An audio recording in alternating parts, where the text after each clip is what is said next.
Now, there is another tradition in the ICPC.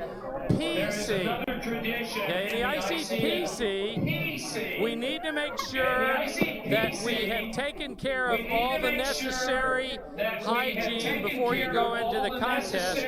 So the restrooms are in what direction? Okay. You got it.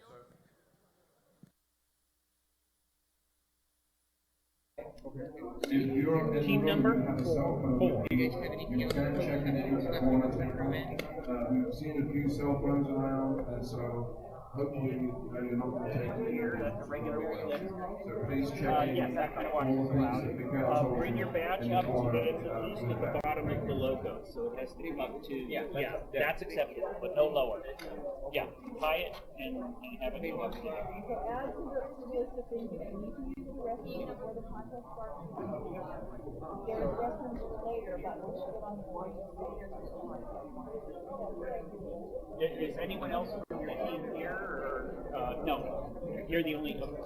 All right.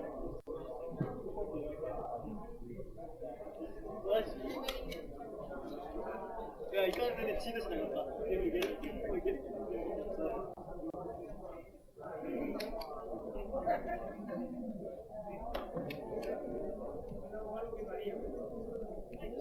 Hey, John, let's go.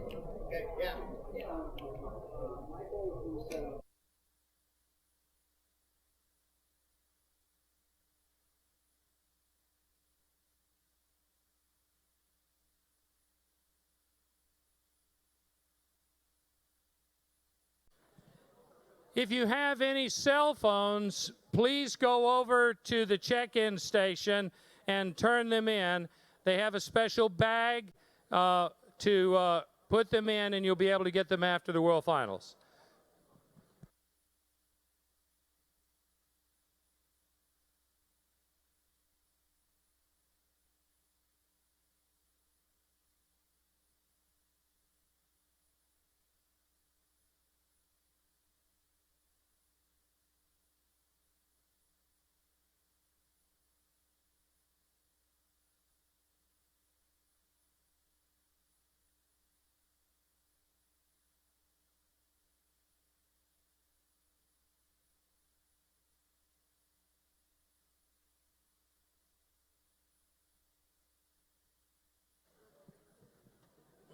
I think that's a nice trophy, isn't it? Yeah. I think it would really, just reading what it's,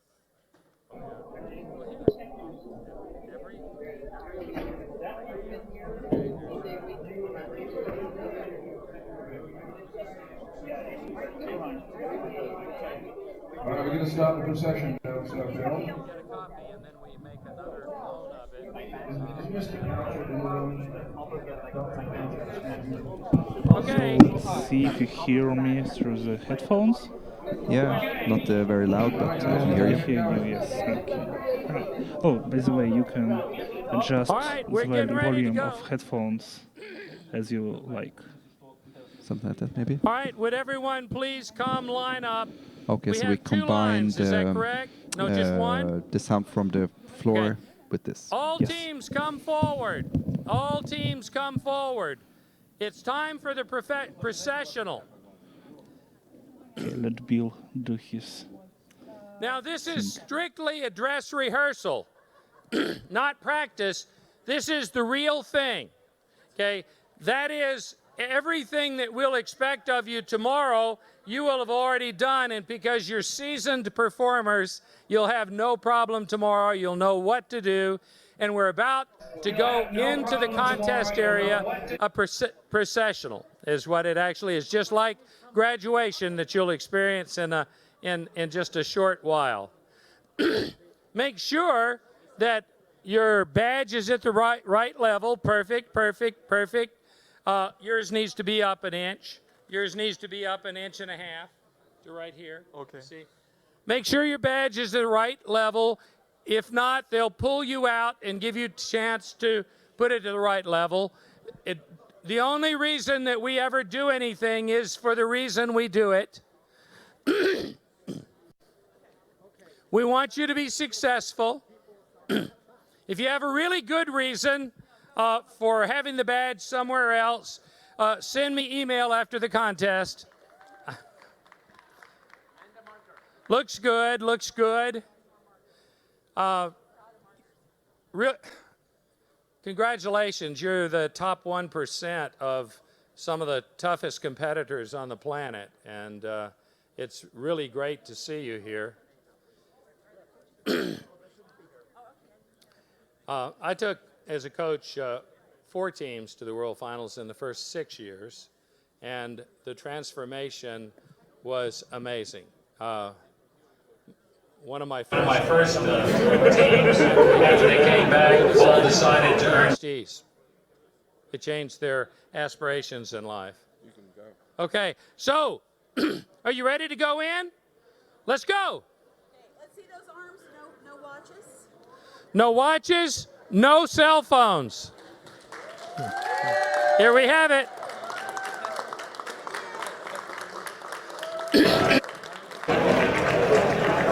Here we have the World Finals. Top 1% of the world.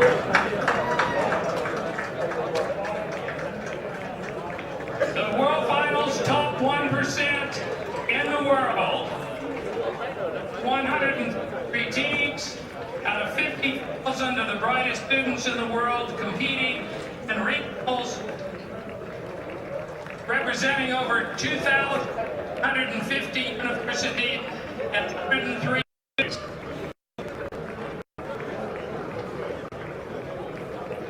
Of the 5,000 coaches, we now have 100 the teams to advance.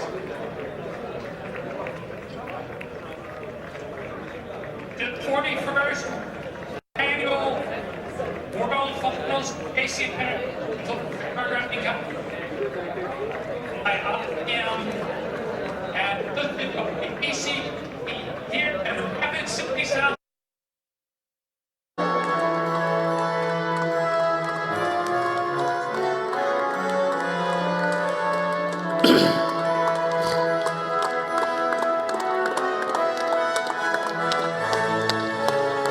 Okay, watch your steps as we step in and we go to our workstations from here. Okay, as you do, please touch the trophy.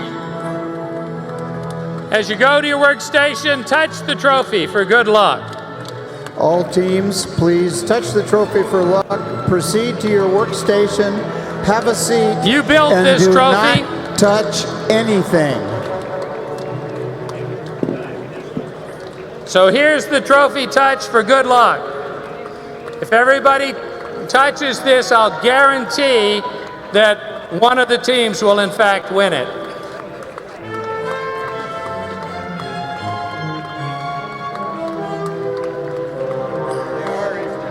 There we go.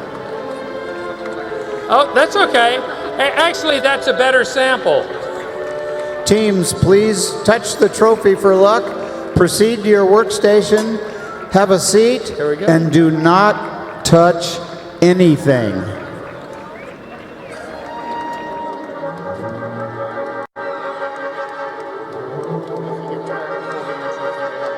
Oh, okay.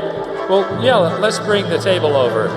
In fact, what we might do is elevate the table. There we go. And we might actually put it over. Oh, perfect. That works. All right, you have a chance to touch the table. I mean, touch the cup. It's a good thing this is a dress rehearsal. Let's see if we can get a table that is about 2 feet literally. Yep, you're good. There was a contestant who asked whether they could lick the cup. The answer is only the first contestant should lick the cup. Contestants, It is a please superior DNA proceed to sample, your I will tell you workstation. that, but let's Have a just seat touch it. and do not touch anything. Except the cup.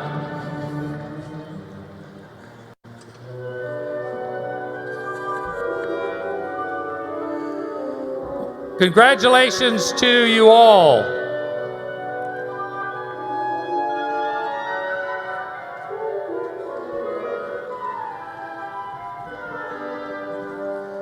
Come right on in. Now, you can touch the cup on either side. To the left of the cup, to the right of the cup. Yeah. Inside is even better than outside. They might polish the outside, nobody polishes the inside.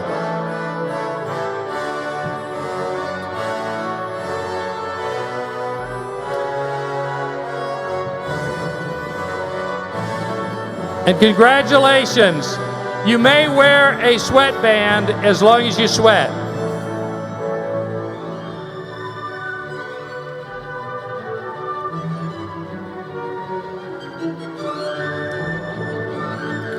I have a friend who told me that one of the past world finalists, medalists, has his t-shirt on a special hanger in his closet. He no longer washes it for fear that it will wear out. And when he has board meetings that involve developers, he pulls it out, pulls it over his dress shirt, and then everyone believes that he too can program.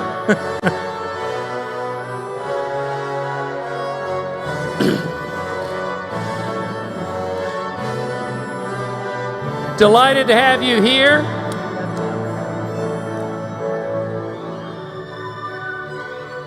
Oh my. Thank you. Thank you. Contestants, please touch the trophy for luck. Proceed to your workstation. Have a seat and do not touch anything. Except the cup. Congratulations. Congratulations. Good to have you here. Hello. Hello.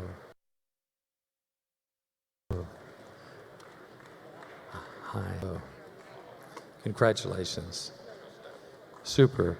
Oh, yeah, watch your step there. So when we shake, I'll make sure you don't fall down on the... Thank you. Thank you. Congratulations. Congratulations. Congratulations.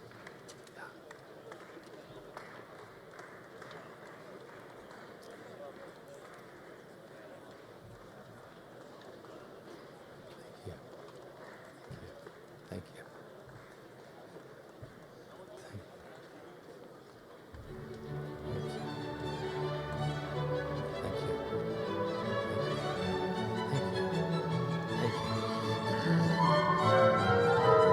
I think I'm getting the smartest hand in the world. Thank you.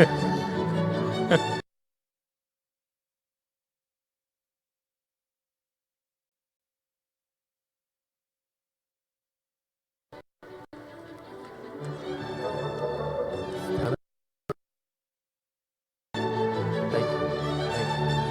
Thank you. Thank you very much. Thank you. Thank you.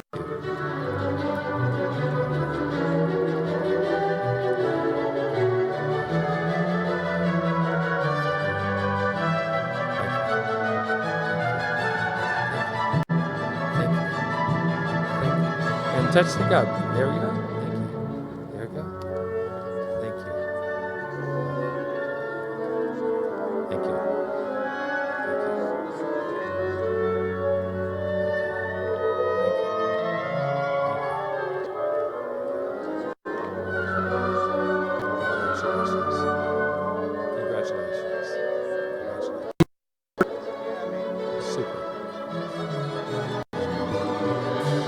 All teams, your workstation, have a seat, and do not touch anything.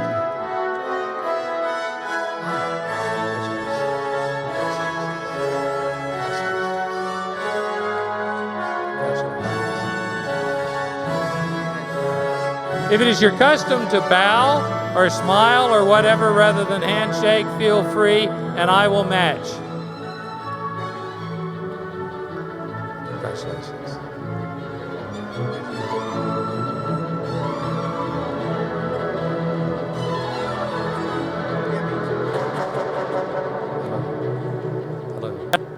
Hello.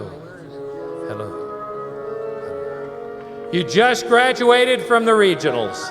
Congratulations. At the World Finals. Congratulations. Congratulations. Hi.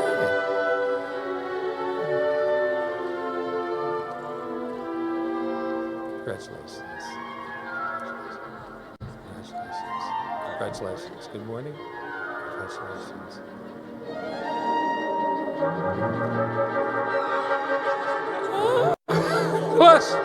Last, all of our contestants are here, and I'll turn it over to, this is a dress rehearsal to John? Okay. John, you're up. Teams, please proceed to your workstation. Have a seat and do not touch anything.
Right, I want music going.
Ladies and gentlemen, and especially contestants, welcome to the 41st Annual ACM ICPC World Finals in Rapid City, South Dakota. My name is John Roger. I'm the Technical Director for the ICPC. My responsibility with any technical issues, but the most important people I want to introduce right now are the World Finals exec Jeff Donahue and the World Finals Contest Director, Dr. Richard Gowan. Please welcome them to the stage.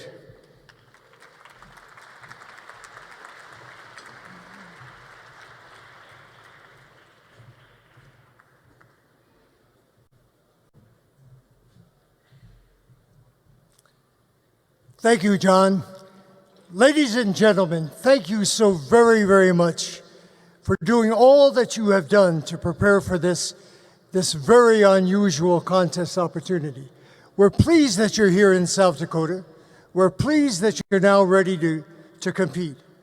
I want to look around the room and just wish each of you the greatest success possible. The balloons are ready. So when you solve a problem and the balloons come up, this room will continue to change. You're going to see the balloons come as blossoms. And I know from experience, when you see someone else having a balloon and you're not quite there yet, that's the motivation. So please keep working at this. Thank you for all of your life that you have put into problem solving. The creative capability you have is absolutely the world's best. So thanks for being here. Enjoy this opportunity. And today it's practice, tomorrow it's for real. So thank you so much, enjoy the practice. It's now my opportunity to introduce the gentleman who has been the contest director for ICPC, who has worked together to organize all of the people who are here with you. The colored shirts, the people who are going to be to make this possible. Please welcome Jeff Donahue, from the International Collegiate Programming Contest. The executive director was here first. Jeff is the number 2 person, but he's the one who handles all you're doing. Jeff?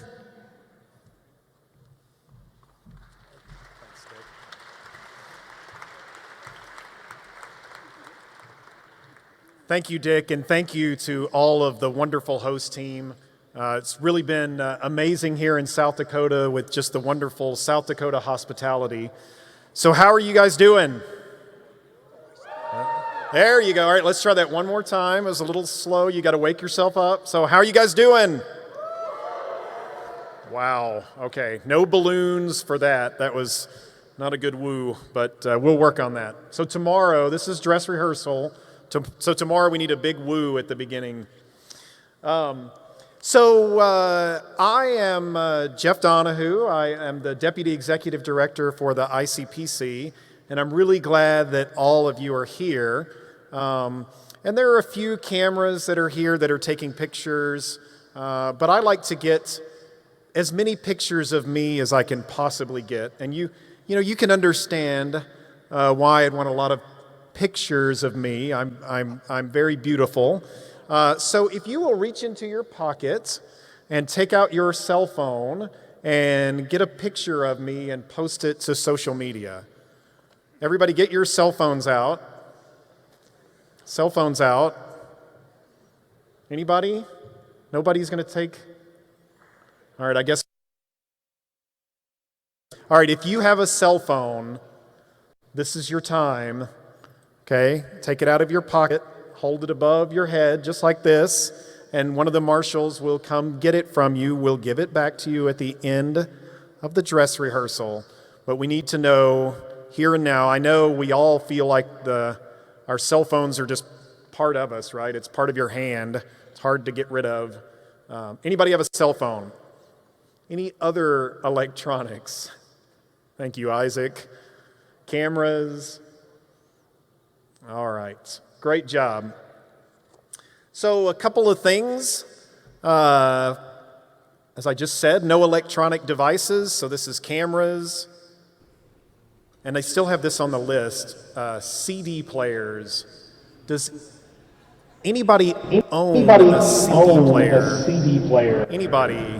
Okay, Isaac owns a CD player. Anybody born in modern times that owns a CD player? One? All right. I don't even have one anymore. MP3 players, flash drives, watchers that do more than just tell time. Anybody have any of that? Let us know. We'll give it back to you. All right. Great job. So this is a dress rehearsal. So tomorrow you need to do the exact same thing. Wear your shirt on the outside, have your badge in the right place, and not bring any electronic devices. So today's really your opportunity to see how things are going to flow. All right, up in the spectator area, yay! So we are glad that you guys are here, but during the contest we'll need you to remain quiet so everybody can focus on what they're doing. Now, coaches that are up in the spectator area, we will allow one on-site coach per team to come down to the team area 30 minutes after dress rehearsal starts. This is just today, right? So today, the one on-site coach, you can come down, the on-site coach, you can come down, talk to your team, and make sure that if they have any questions, we can get those answered.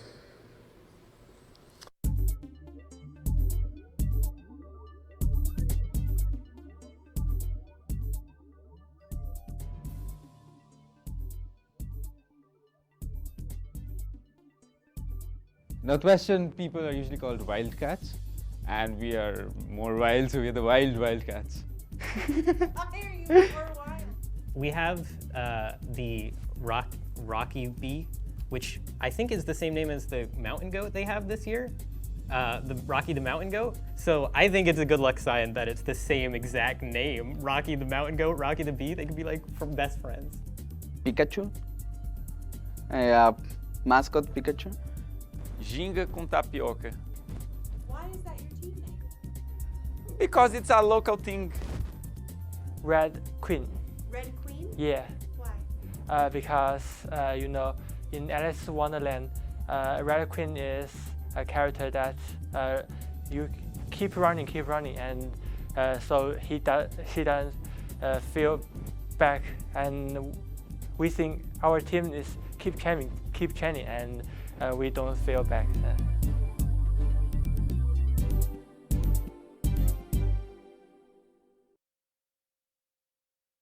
See what's going on, they can go to ICPCnews.com. They can see pictures, video, they can read stories, all sorts of fun stuff. So please encourage your friends and family back home to go to ICPCnews.com and they can go find a picture of their son or daughter here at the World Finals. And then tomorrow, we will stream live coverage on ICPClive.com. So here's what I would do. All of your friends back home, they're ICPClive.com. Where are the restrooms? Back corner back there. All right. So next thing, if you need to use the restroom, contestants, you'll go through that curtain back there in the corner, right? So there'll be someone. Oh, sorry. Let me try that again. Here, I'll step back. Some of you may be wondering where the restroom is. I certainly was wondering where it was. So that hallway that's next to the curtain, under the exit sign with the guy that's waving his hand, that's where you'll go to the restroom. So we all learned something today, including myself, where the restroom is, extremely important. And then you have water bottles on your table. If you need more water, just raise your hand. One of the marshals will come by and give you as much water as you want. And if you drink as much water as you want, the restrooms are right over there in that hallway. Who do I kick it to now? Me. All right.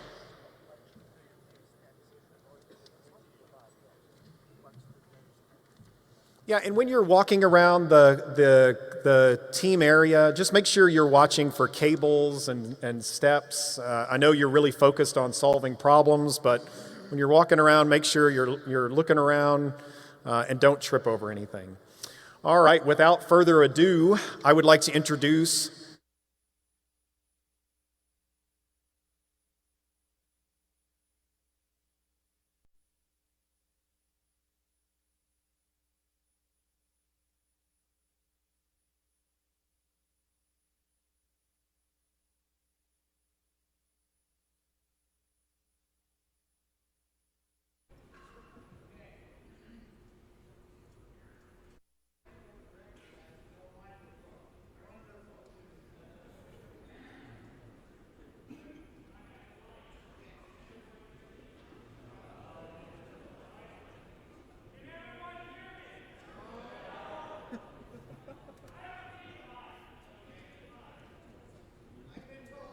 one either, so I believe that everybody can hear me.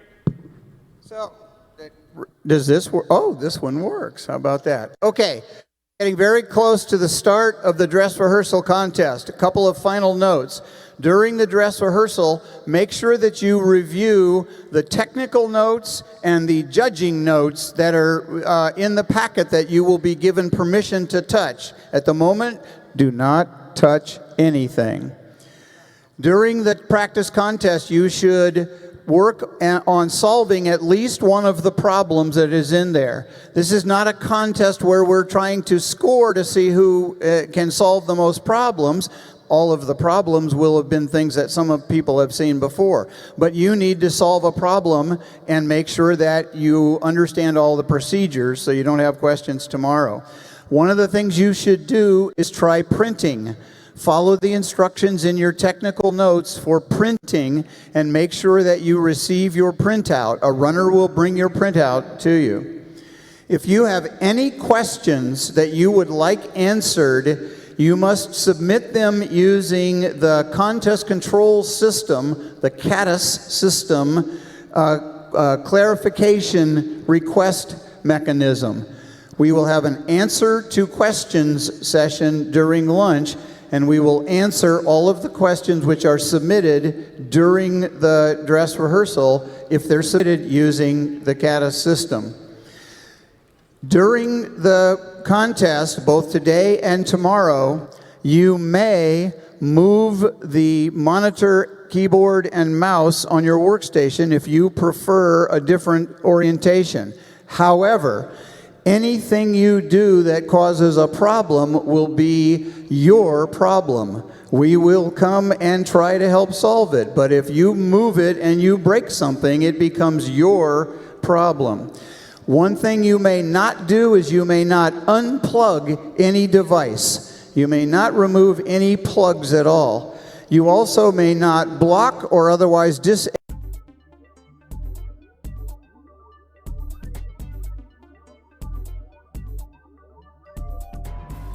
I think being a coach is, well, somehow looking at the same problem from a different aspect. I would realize some new discoveries when I become a coach. Yeah, quite different from being a contestant, I think. I started being coach as soon as I finished being a contestant. It's a lot of fun and it lets me still work with these kinds of problems, prepare problems for trainings. I like the experience as a contestant, and now I try to bring this experience also to other people, and I enjoy seeing them also passionate about what I was passionate about as a contestant. Do you think they think you're a good coach? Ooh, I don't know. I don't know. They'd never say yes. So I don't know. I mean, I hope that I'd hope that they'd say yes, but who knows?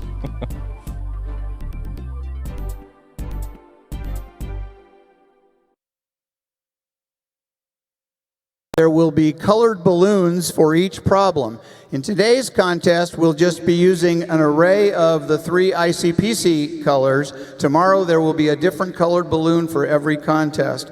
There will also be special balloons for the first team to solve a problem in the contest and for the first team to solve each problem in the contest. Spectators, once the problem sets have been distributed, there will be copies available on the spectator level for you to get. So we're getting very close to the final countdown. And so I am now going to invite Jeff Donahue back to use the mic that works. All right, one other thing, and that is check in the Rushmore room. You need to be here at 7:45 in the morning, right? Not 8:15, not 8:05, but 7:45 in the morning. So just like this morning, you're going to go into the Rushmore room and check in, and you need to make sure that you're here on time, 7:45.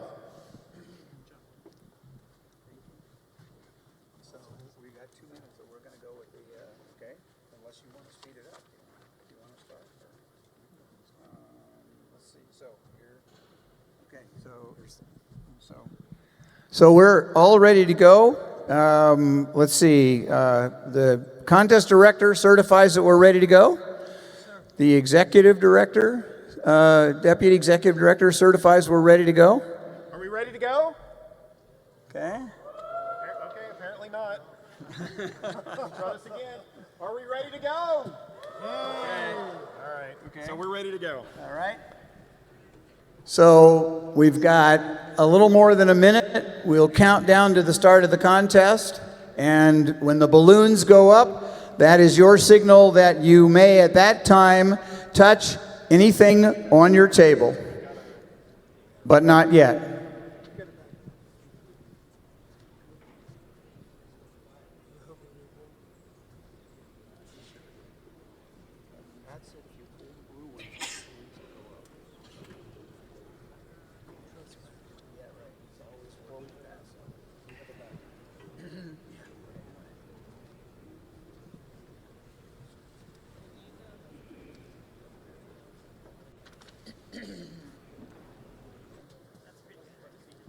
So we have 1 minute to the start of the World Finals dress rehearsal.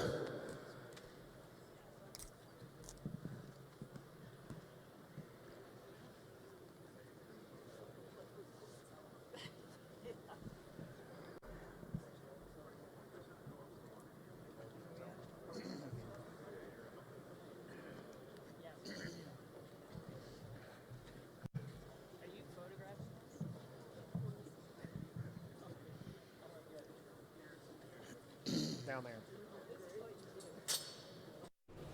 Oh, that's a heck of a last step.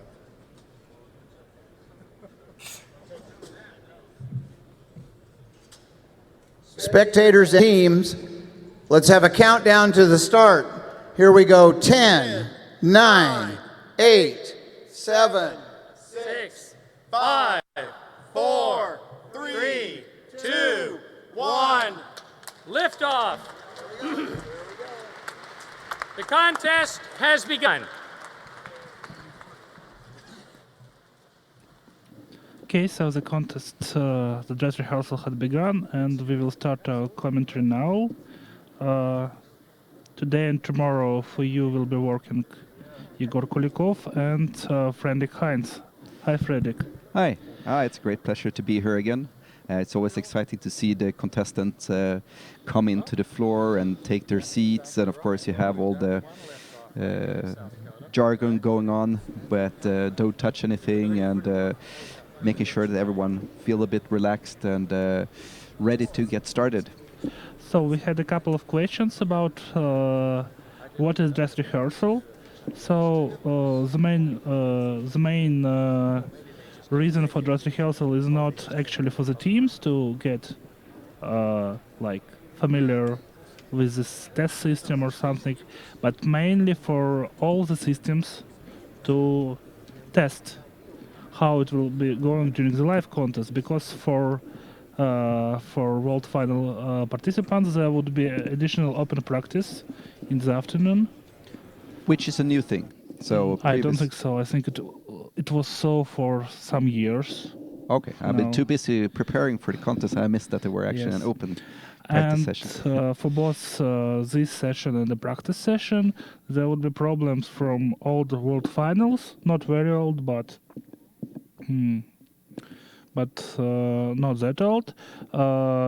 So we have several problems, exactly 6 problems that actually for each of the 6 problems there is 2 virtual problems where can you submit them. And there is a couple of easy problems, but also one of the hardest problems from World Finals ever, which is called map tiling, which is from 2013 World Finals, when even tourists hadn't solved it. So for now we see the teams started typing. Some of them, I guess, typing the templates. Some of them are like typing already solutions. I think we can expect some submissions in a couple of minutes. So I mean, of course, even if the main test might be for the making sure that all the systems are working properly, but it's also an opportunity for the teams to practice their how to approach the start of a contest. As you say, setting up templates, dividing the problems, and so on. And I wanted to add that, of course, this is also a test for ICPC Live, so there may be some technical difficulties. I hope we will avoid them tomorrow.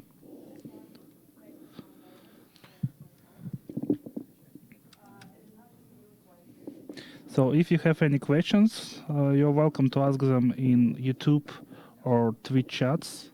We will answer them, at least try to. There is also a vote going on. You can vote for the team you think will win dress rehearsal. To do so, you can use Twitter or Twitch chat. And you now see University of Tokyo. Actually, can't see the screen yet, but I hope we will be able to do so. University of Tokyo is one of the favorites. They're likely to get at least silver medal. And we have a first submission. University of Warsaw for problem A. And we have a first accepted. Last year, Bill decided to have a prize for the first accepted for the dress rehearsal from his own pocket, but it seems this time around Marsha hadn't authorized such a prize. No, I haven't heard anything about such a prize this year either, but at least it's good to see that they have they know what they're doing, so they're probably entering the correct solution very quickly here. So University of Warsaw was the first to.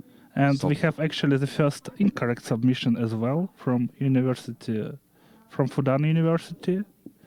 It's runtime error, as you can see. So they may be testing like what they are allowed to do.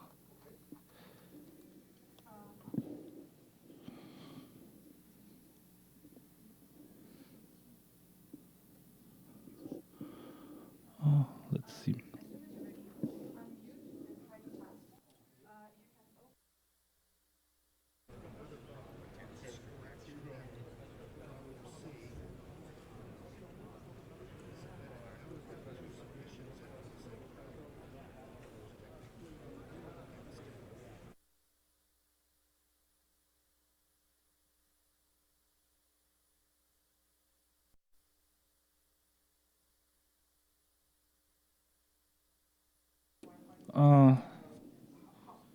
We have some more submissions. Unfortunately, no one got correct submissions besides University of Warsaw yet. And all the submissions currently are only for the problem A.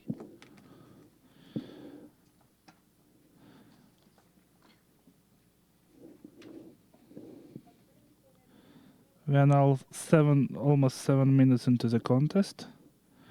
Actually, I expected much more submissions by this time.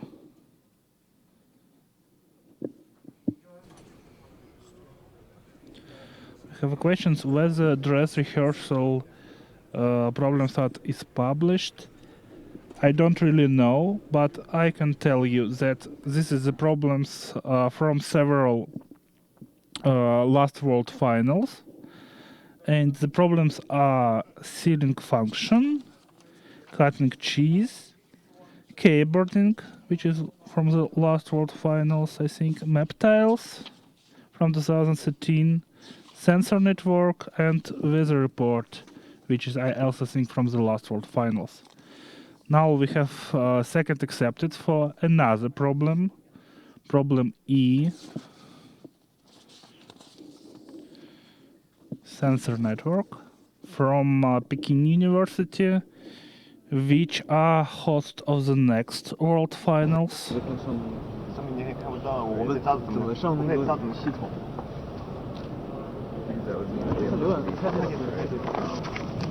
So if they both equal null, 不需要 log in。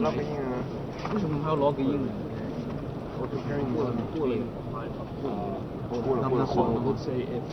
So have submissions from Xinhua, problem E.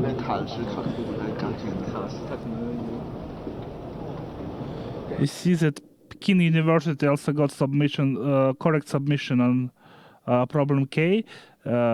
Please note that problem K and problem E are actually the very same problem. And likewise, UC Berkeley got 2 correct submissions for problem A and problem G, which is also the same problem. This is done so if you got accepted on one of them, you can still try something crazy on another one.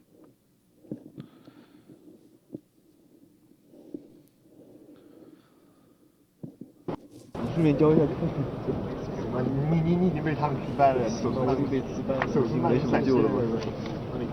has got to be hold on. 行吧行吧，你比赛哎呀 ，two nodes are equal as long as。不知道怎么说，你跟我讲的，我们要不要把低过了呀 ？Map tiles。拿低过展示到10月。你还在 running？ Can I crawl under here because our package just got deleted? 刚刚怎么这么快就过的？ So basically we have now 2 problems solved, despite you can see that 4 different problems got accepted. We have 3 different problems with a star next to the accepted. That means that this is the first team to get accepted on the problem. We now also have University of Waterloo getting accepted after 2 unsuccessful submissions. I hope tomorrow teams would be more emotional about how they celebrate the solutions accepted.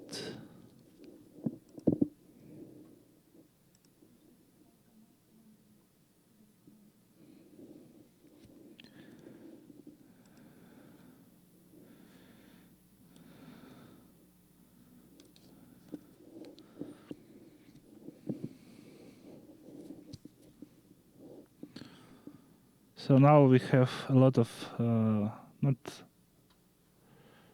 very lot, but still a lot of submissions on problem A.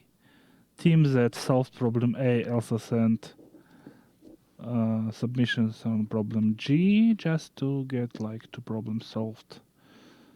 And we have Peking University and Tsinghua University solving actually another problem, problem E.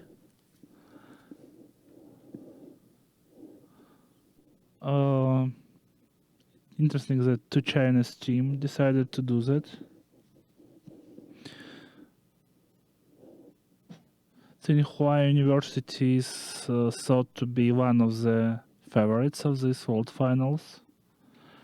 And I remind you that Peking University is the next, the host of the next World Finals.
Sorry for some technical difficulties, but I have to remind you that this is also a dress rehearsal for us, so we can test different things. I hope everything would be good tomorrow.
seems you hadn't heard us for some time now. We hope it will get fixed now. So we now have University of British Columbia is the first to solve problem C, and Fuzhou University is the first to solve problem F. They also both first to solve the sister problems I and L. And now we have only problems D and E that are not solved by anyone.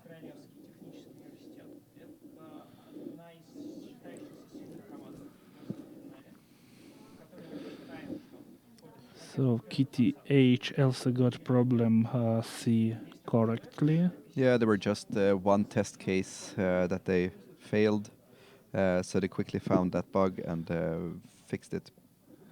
I guess Kitty H is from your own country, at least. Yeah, so for your KTH is the own Swedish team. regional.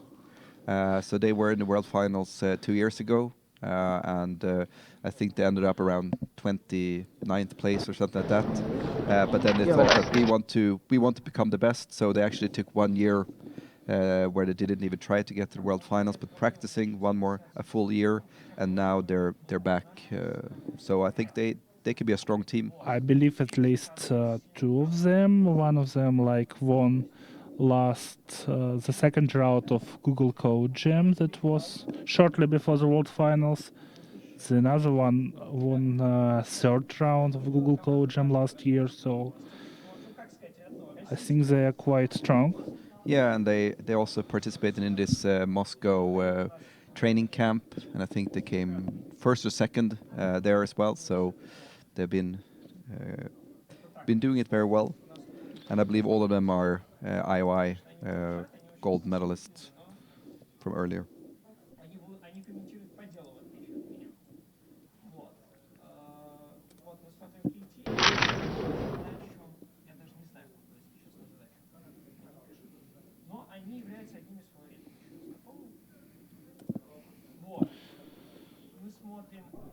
They actually won the Northwestern European Regional Contest. Yeah, and yes, they won that, and I think they're the Swedish champions since 5 years back. So every year for the last 5 years they've been winning. So actually already when they were in high school, they started to compete. And so I guess they have 2 gold, 3 silver, and 5 bronze IOI medals among them. Quite impressive record.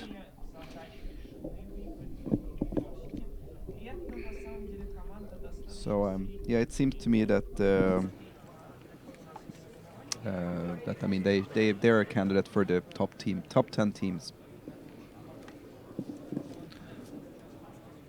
So we have a lot of new submissions. University of Dhaka get problem C correctly as well. But we can't see the reaction for that, unfortunately. So we have every problem except D solved now.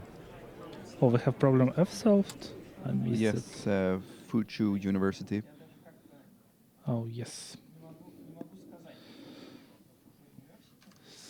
So the problem D, I want to remind you, is from the World Finals in 2013 in St. Petersburg, when my university won the World Finals, but they hadn't solved that problem, despite trying in the last hour.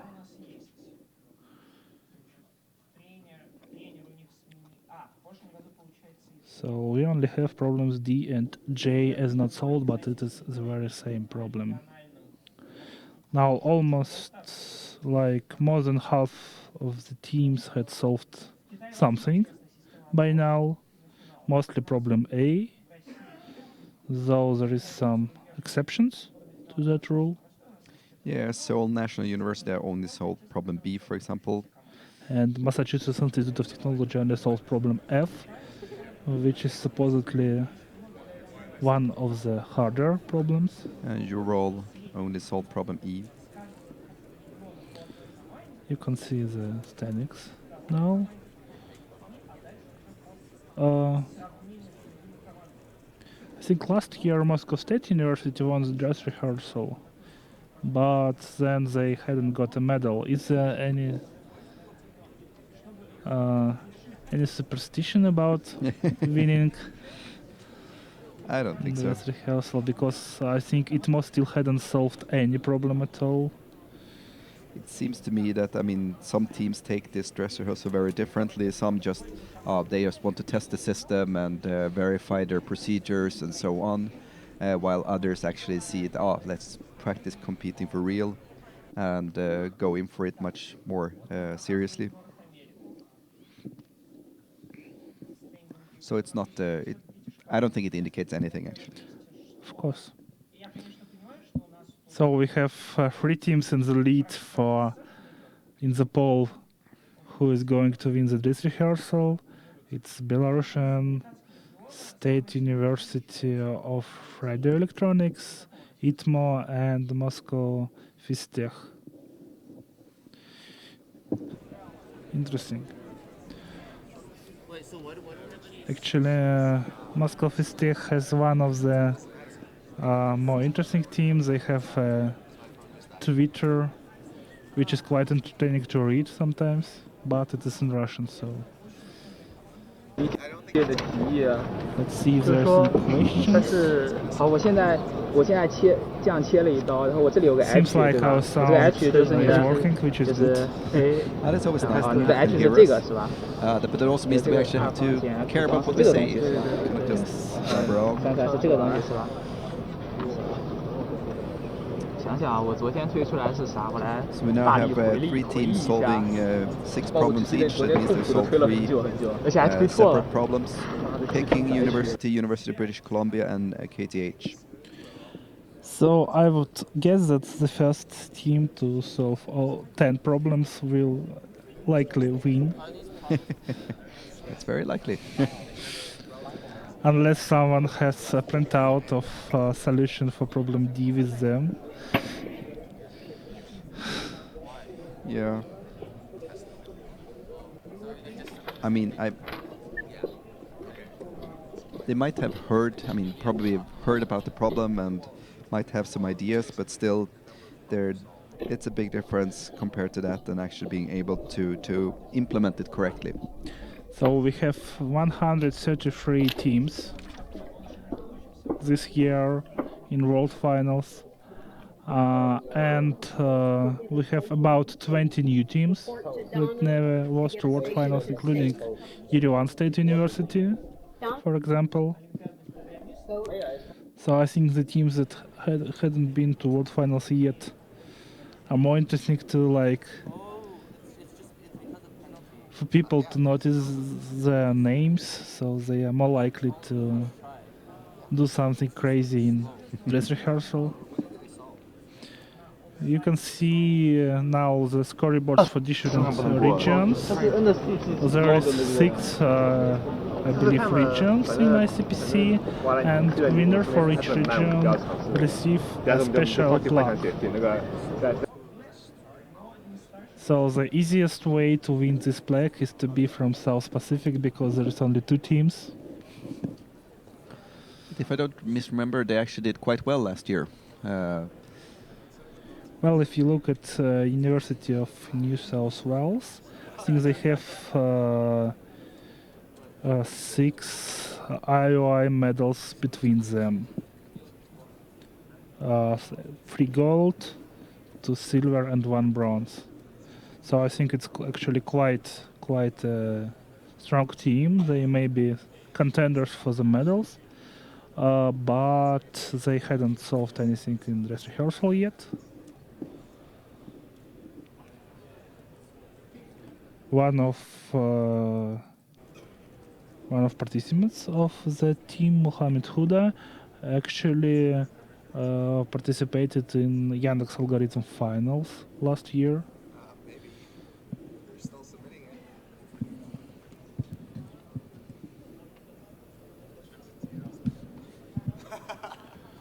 So let's see. We are now looking at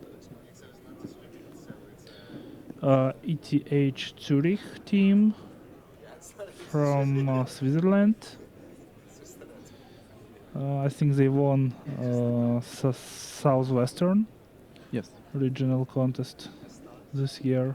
Yeah, so from the Southwestern European regional contest, we have one team from ETH and one team from Paris. Yes.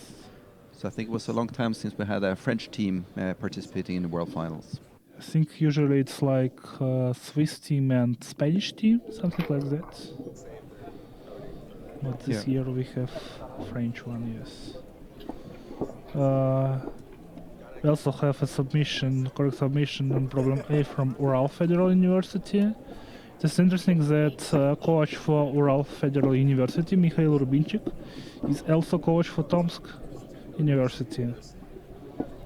So he had two teams this World Finals. So you think that's a good thing, or do you think that they can benefit from practicing together? I think we will see, because I think that there is a coach for almost all Arabian teams, and besides that, I don't think that there was ever a person who was coach for several teams. We now have 4 teams with 6 problems, and what is you see that some places have a special color or background. That's because we have 12 medals in World Finals, for gold, for silver, and for bronze. Actually, during the World Finals history, since the medals were introduced, the first several years, it was like there was gold medals for teams that solved the same number of problems as the winner, silver medals for the next, like the team solved one problem less, and bronze medals for the one for the next band of teams.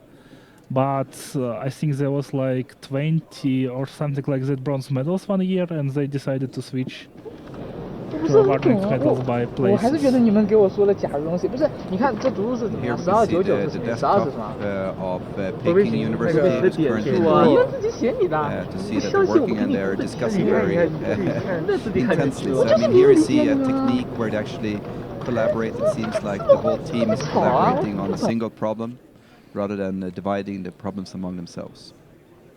Actually, I think like at the start of the contest, for Russian teams, the dominating strategy at the start of the contest that everyone works on their own problem, and by near the end of the contest, it is likely that one person helps the person that actually writes the problem, and the third one solving some other problem.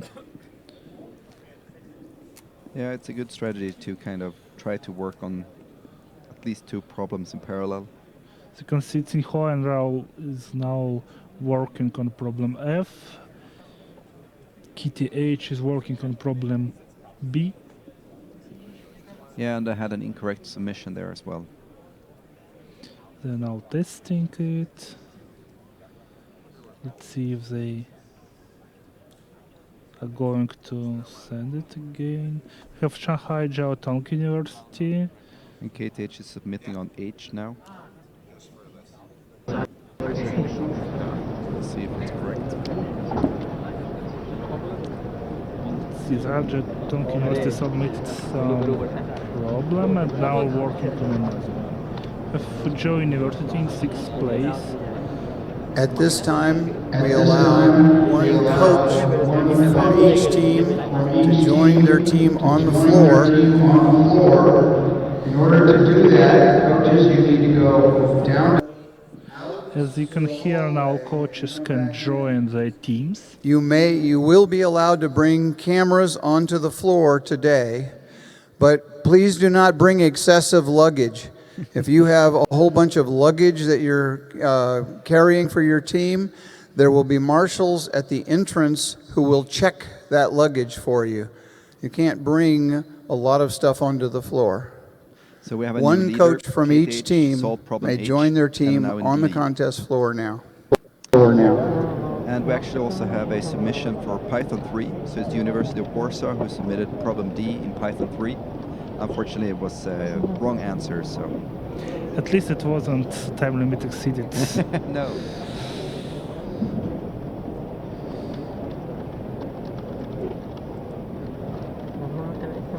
So what we see here is that KTH is, I mean, they had two problems, both problem C and problem B, where they had the first initial incorrect submission, but they very quickly, just a few minutes later, managed to fix that problem and get the correct submission. Actually, they can see University of Warsaw submission and problem D get incorrect answers for all test cases, so it is likely they just sent it on the wrong problem because they hadn't even passed the samples. And we also have two submissions on Python 2 from National Taiwan University. First time limit exceeded on 3 tests and then wrong answer on much more tests. We'll see if they can fix it. We have St. Petersburg State University going up to the 12th place. They have two participants from last year World Finals who won last year. So actually we do have a correct Python 3 submission, so it's University of Cape Town who solved problem A using Python. So, yes, it's good.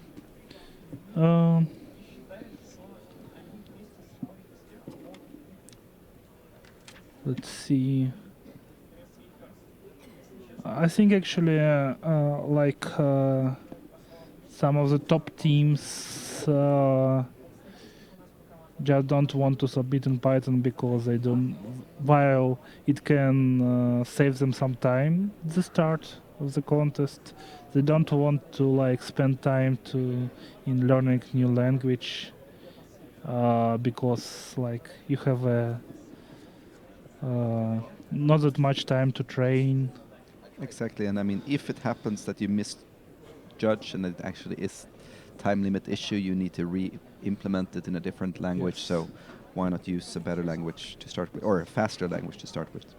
We have a submission from Lviv National University. Oh, we have a video. Let's see it.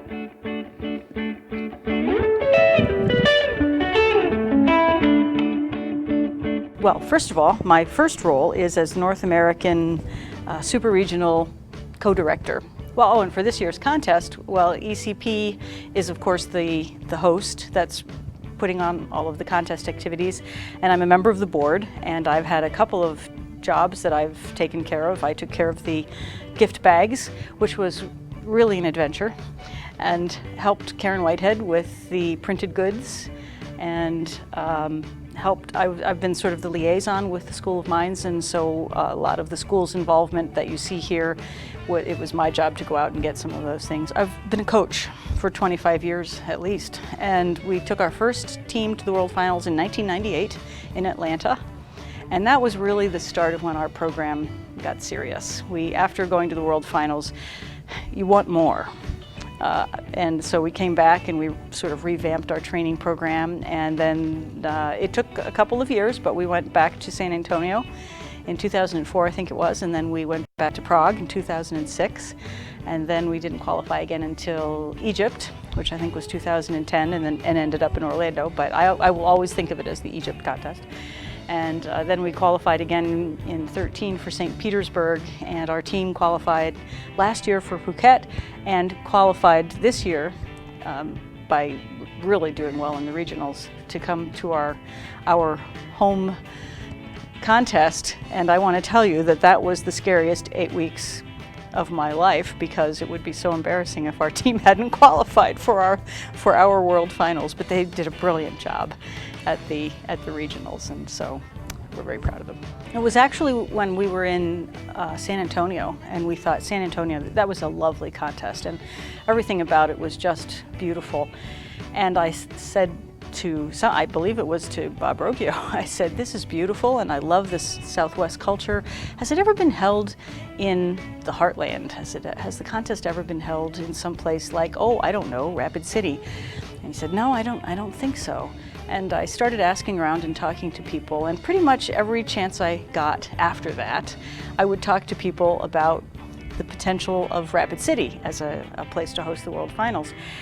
And I think it's fair to say that pretty much everybody said, "Oh, what a nice idea. Thanks for suggesting it." And thought, Rapid City? My own family didn't know where Rapid City was. I told them I was moving to South Dakota, and my sister said, "Oh, we'll stop and see you when we drive to Florida."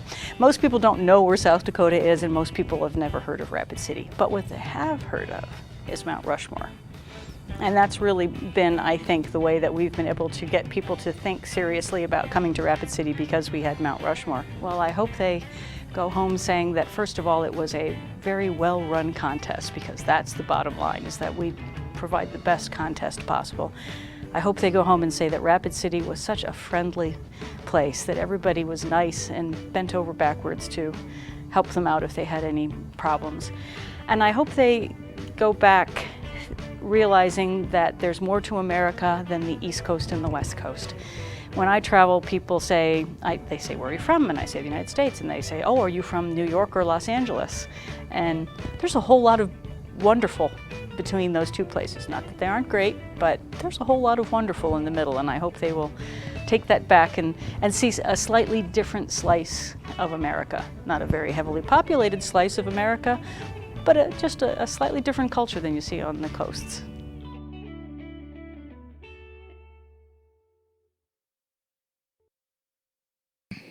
So we now have Peking University taking the lead from Tsinghua and KTH by solving problem C and I. We have like three teams with 8 problems, and all with different 8 problems. On the screen you can now see Andrei Stankiewicz with his team. Andrei Stankiewicz, I believe, is the only coach, at least in the modern era, who has 6 wins as a coach. Andrei Lopatin, who received Senior Coach Award yesterday, I believe he has 4 wins combined as coach.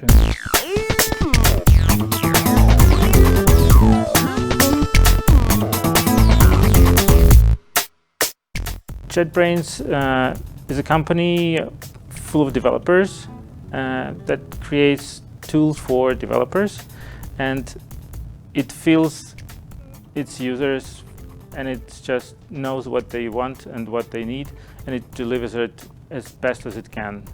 So yeah, we're a very agile and motivated team of people that love their job. We have some people at company that took part.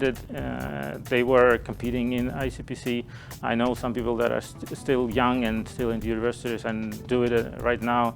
Our CEO was part of ICPC some time ago. He was coaching a team even, and the team that actually won the finals, world finals in year 2000. So, and that's one part of the story, and so it's close to us. And another part of the story is we love challenges. We as a company love challenges, because when we're developing software, you solve these challenges and you solve some problems daily. And ICPC is about solving difficult problems and finding interesting and effective solutions. So it's a great competition. It is one of the oldest and the most respected ones. So we think it's a great fit.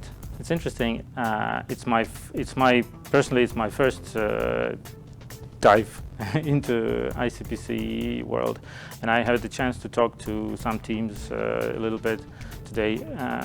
So I hope it's important.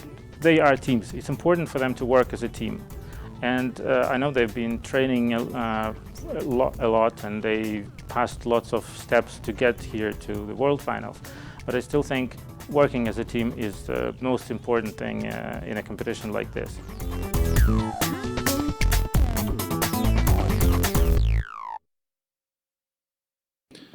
Hello again. So we finally have some submissions from ITMO. They solved problem A and problem G. We also have submissions from the third university from St. Petersburg Academic University, which is actually was established just like 3 or 4 years ago, and this is the second World Finals already. So it seems like St. Petersburg is really, what do you say, a place that draws the talent together. How come that so many different universities in St. Petersburg are doing so well? Well, I think one of the reasons, of course, is so that like the regionals are, well, St. Petersburg is one of the sites for the regionals, and I think it's the main site for Northeastern European regional contest. Also, like when you get like a couple of wins, it just go to snowball because everyone want to go to the university who is winning, which is winning, and so on. So I mean that explains the fact that you can keep on doing very well over time, but that also other universities in the same city is also being able to attract good, or is it because they compete against each other and it is because they compete against each other, and also because like people from like there is Andrew Stankiewicz in St. Petersburg at my university, there is Andrei Lopatin in the Petersburg State University, and if you want to be a coach by yourself, you have to go to some new university and get it to like to promote itself among like high school students that are like that are either go to IUI or quite close to qualifying to IUI, and so it goes. As you can see, we have like. So basically, it's because there are other. If you want to become a coach, then you need to go to one of the other universities in order to have a chance to show that you're capable. If you don't want to be like a co-coach, yes, you have to. Oh, that's good.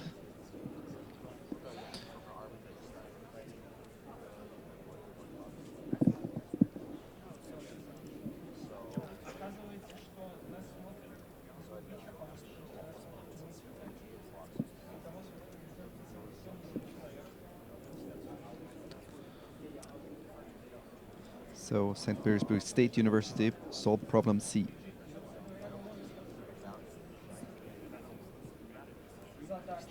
It seems that at least St. Petersburg universities do not want to win.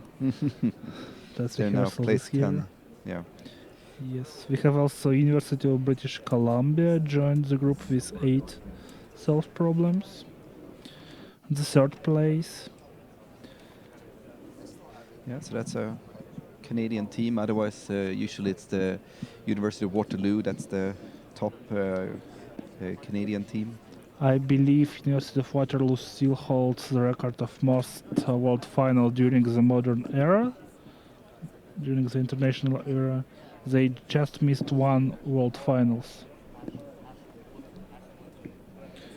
While I think Warsaw missed 2.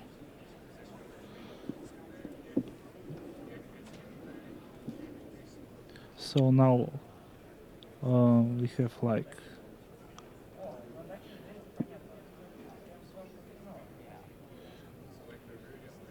(116 teams solving at least something.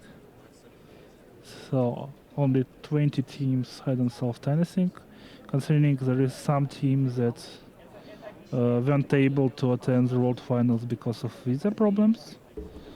It is almost all the teams that are present here. So Tsinghua University is submitting problem C, and they solved it, and they go to the first place. We have no video of Rinat Gimadev.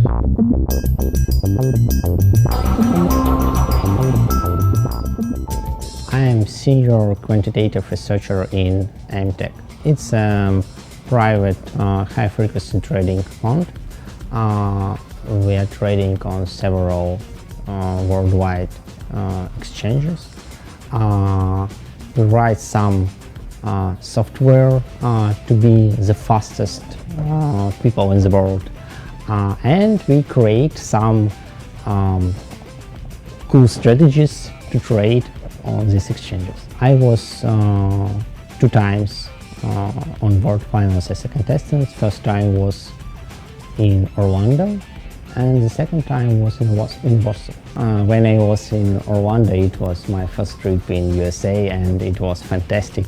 Maybe it was so fantastic that our performance of those World Finals wasn't very good. But the second time in Warsaw, we got gold medals. So it was cool too. Try to struggle not against other contestants. Try to struggle with problems. Come and just solve them for your fun, and it will be cool.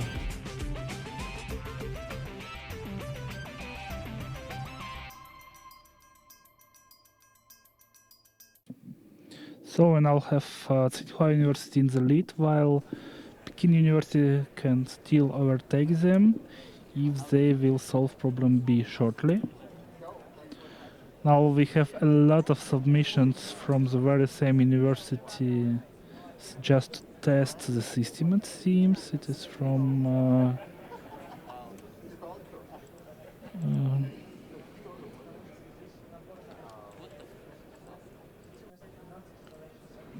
University of Tehran. Like 10 submissions at the same time, all correct. But unfortunately you receive 1 point only for the first correct submissions on each problem.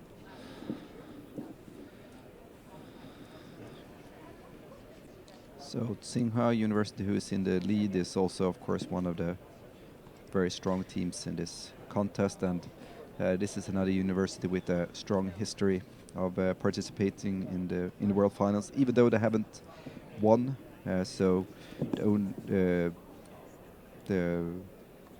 Chinese team that has the most win is the Shanghai Jiao Tong University, who has won 3 times. And the last time was in 2010. Actually, Tsinghua University, while they hadn't won the World Finals, they have 4 gold medals, and also they won Asian Championship 5 times. They also like to, not really like, but they frequently got 2nd place, just like Moscow State University. Let's see if they can break the series of 2nd places this year. It's unlike the Moscow State University win, because actually the teams that got to the World Finals is like they were underdog on the regionals, but overcame stronger teams.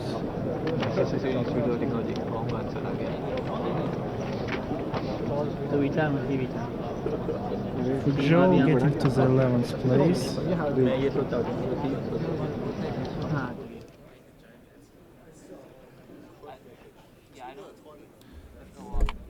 So let's see if Peking University, they have about like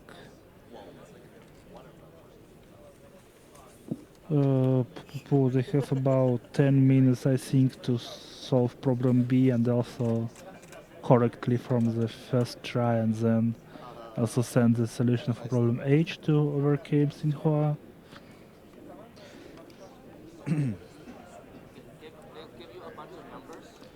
So let's see, I mean, the time difference is 160 minutes divided by 2, that's 80.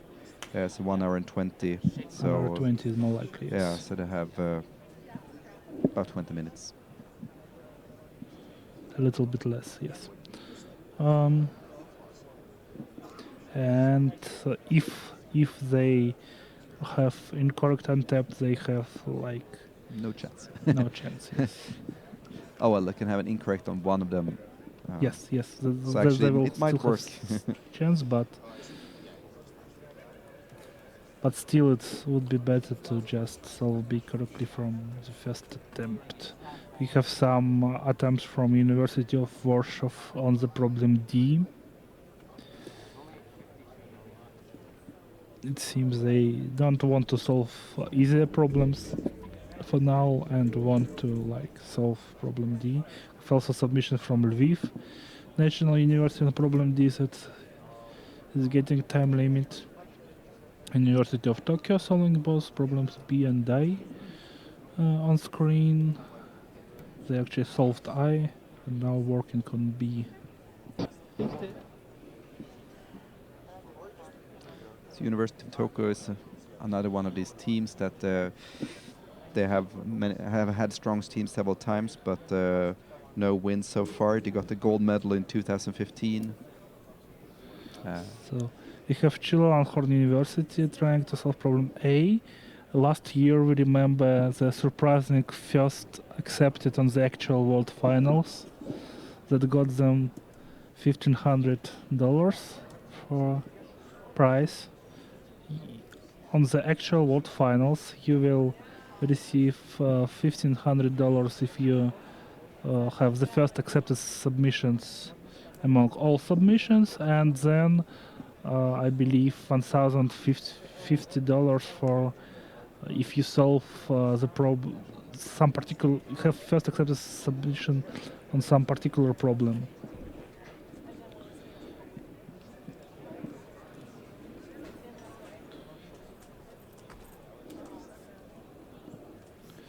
You can see the Pittsburgh Academic University, the coach Sergei Kapilevich, who as participant got medals on World Finals for St. Petersburg State University.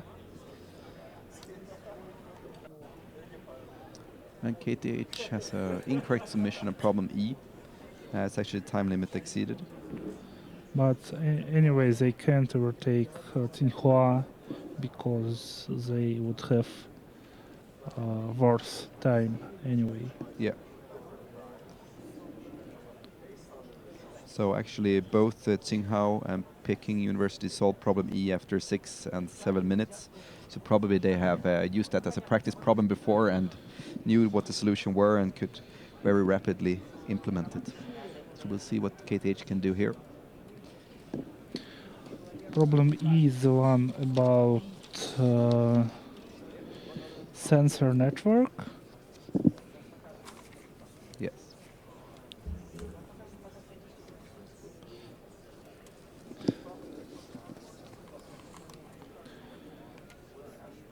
So Peking University, who still can get the lead.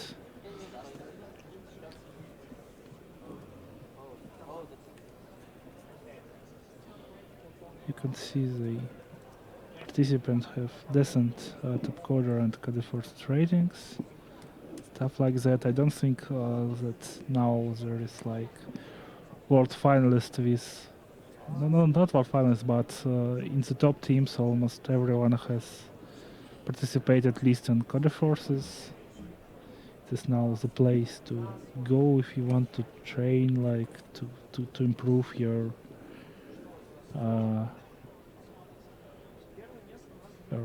programming, to participate in competitions.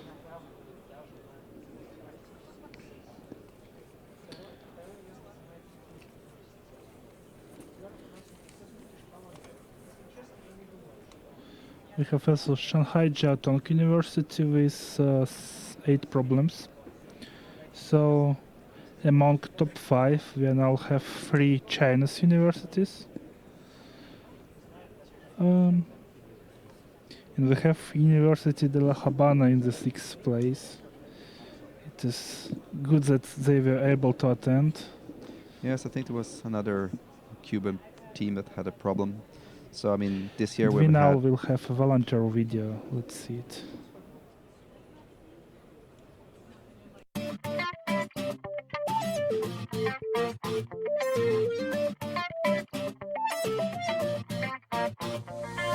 There are a little over 200 volunteers, and they're volunteering at least 3 to 4 hours a shift.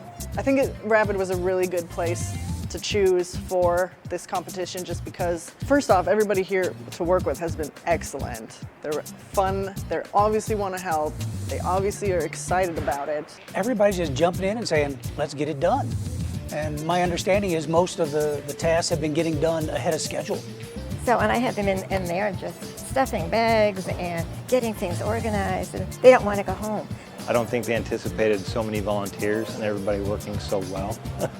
Because like we're kind of out of work. Here's a job, let's do it, let's get it done, let's do it to the best of our ability. That's the way it is out here in Rapid City. If something needs doing, people do it.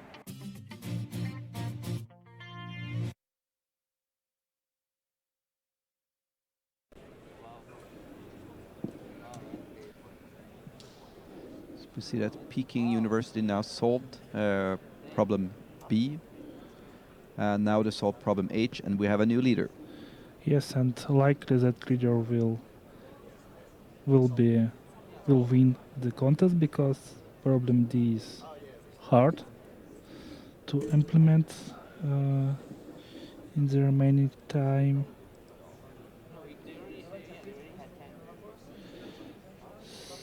So dress rehearsal, I believe, going for 2 hours, so we have less than an hour remaining in the contest. 信任队友啊，我们什么东西啊？什么东西啊？那你报没一下呀？你只要判正方形，正方形和简单多边形是否交就可以了呀。正方形跟简单多边形是否交？你们刚刚有什么结论出来吗？就说你先啊，如果有2个完全相。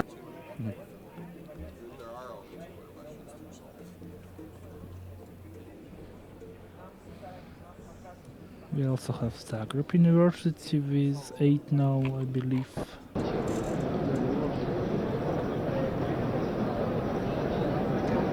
With 7, but yes. Any second. So let's see, University of British Columbia, I think, can't overtake Simcoe by now, so I think now all teams are now just trying to get third, like competing for the third place. So we have 2 universities from Beijing in the top, both Peking and Tsinghua. Yes, and 1 from Shanghai in the 5th place, and Fuzhou in the 6th place, so like We 4 get the Chinese winner this year. 4 Chinese universities from the top 6. But well, it is just rehearsal. For example, Warsaw University, I think, just trying to solve D. ITMO hadn't submitted anything in the first like half an hour, so we'll see. Trying to sneak under the radar. Yes, because like I believe last 6 world champions are from St. Petersburg. Yes. 4 titles for ITMO and 2 for St. Petersburg State University. We have here Saratov State University with unfortunately only 2 participants because the third one couldn't get a visa in time. So how do you think that will influence? I mean, losing 1/3 of the team should be I mean, quite, if they were contending for the title, I think it would be like out of race for the title. They still can get a medal, but not much more. They actually won the competition in 2004, I believe. It was like quite surprising win. It was in 2006, but 2006, yes.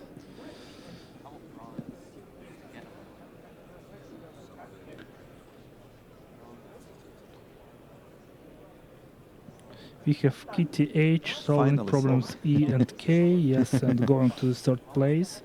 I think British Columbia have only about 3 to 4 minutes to overtake them. Oh no, actually, no, they have about 10 190 minutes. Yes. minutes, say about 95. So yeah, they have 50 minutes. Okay. Something like that. Oh, because KTH also have incorrect submissions and problem E. Yeah, they get 40 minutes penalty for problem E.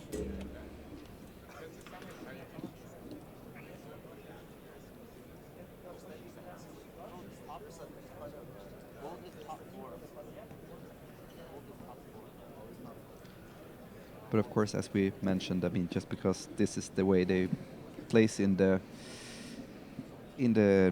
dress rehearsal doesn't say much about the real contest. But of course, we know that these, I mean, the top teams are all good teams here, but there are other teams that are also good that might not put that much effort into the practice. Actually, I think this year there is 2 teams that can get medals from your very own regionals, both TTH and University of Helsinki, are strong contenders. So yeah, I mean, University of Helsinki, they have had some what you say, decently strong team. I think they finished. I'm not sure they finished medals. I don't think so. No, I don't think so either. So, and actually, there are 2 universities in Helsinki, and I think both have been in the finals, but different times. So they've been in the World Finals 4 times, but no medals so far. We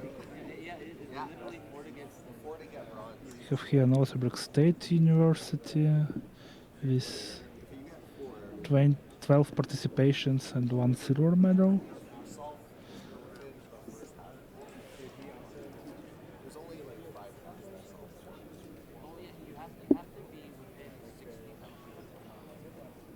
But the Finnish team, they were in the World Finals last year as well, so this is their second chance. So hopefully they will can take advantage of that. But I would be surprised if we see them on top 25. Well, they have 1 second place in Open Cup and also 1 fourth place, which is very good because currently Open Cup gathers almost all top teams. Yeah, you should never say never. Maybe there will be a surprise.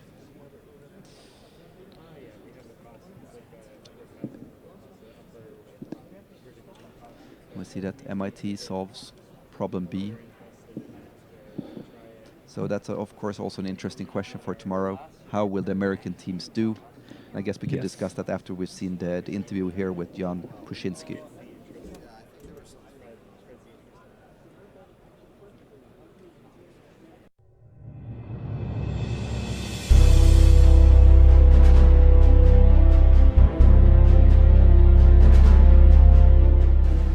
This is a very special school, especially to me. It was established in 1885.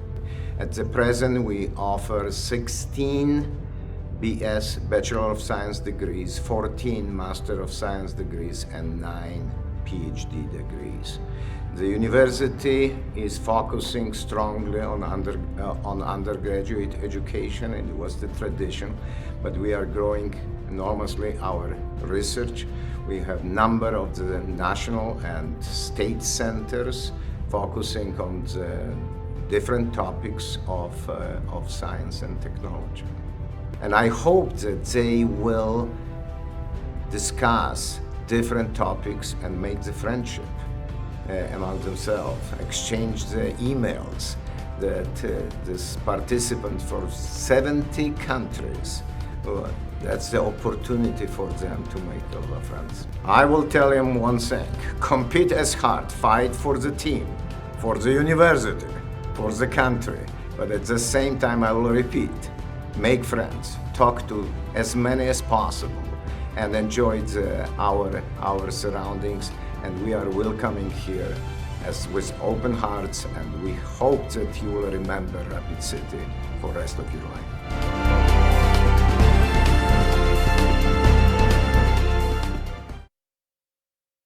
Welcome back. I just want to remind you that actually tomorrow you can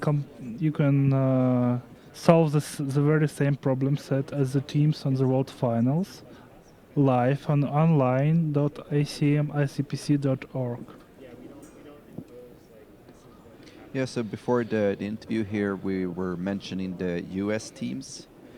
So what do you say? What are the chances for the American teams? Well, I believe MIT has like some chance to win.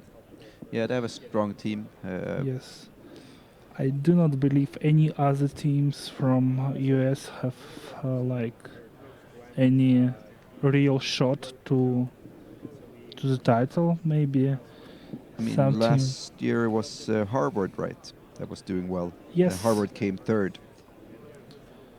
I think Waterloo will be in the contest for the medals, but not likely to win.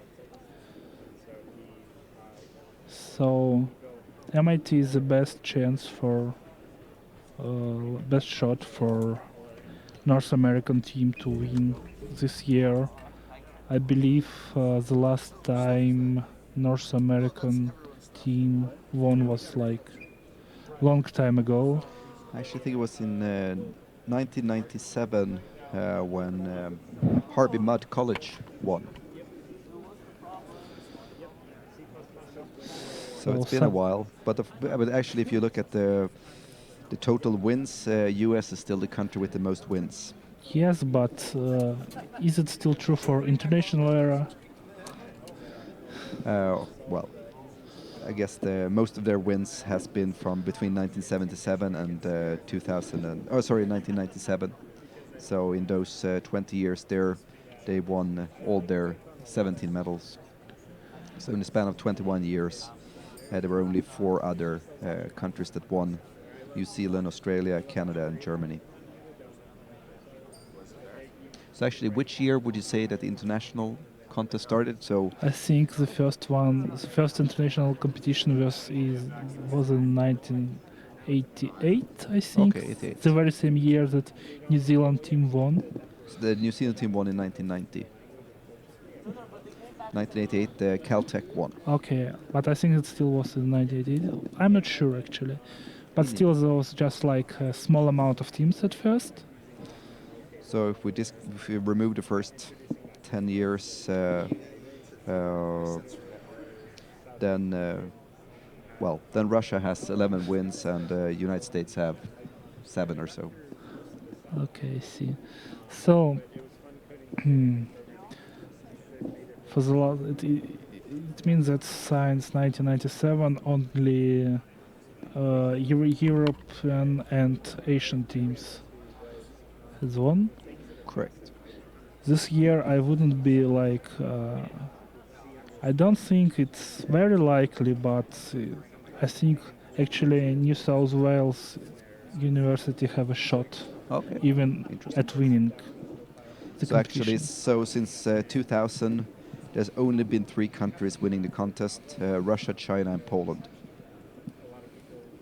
So would it be nice to get a different country winning this year? Still, the top 4 favorites are from China, Russia, and Poland. Though Seoul University has a good chance. So we do have Sweden as one possible contender here. Yes, KTH as well have a good chance, and So MIT. So the best placement for KTH or the Swedish team has been second place. And actually, one of the contestants in that team, Per Östrin, is now one of the judges. So for now we have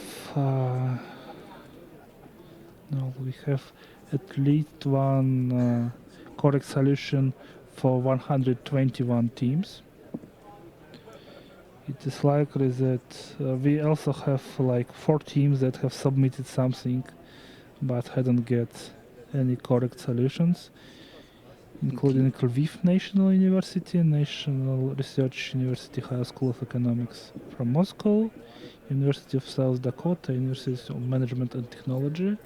KTH submitted on problem D, but it was incorrect. Wow. So maybe we get, that would be impressive. Let's root for them. It was not just they submitted one of the submissions is wrong answer, but another one is compilation error. Interesting. Maybe they're just fooling with us. Yes, and we have likely 8 universities that weren't able to attend.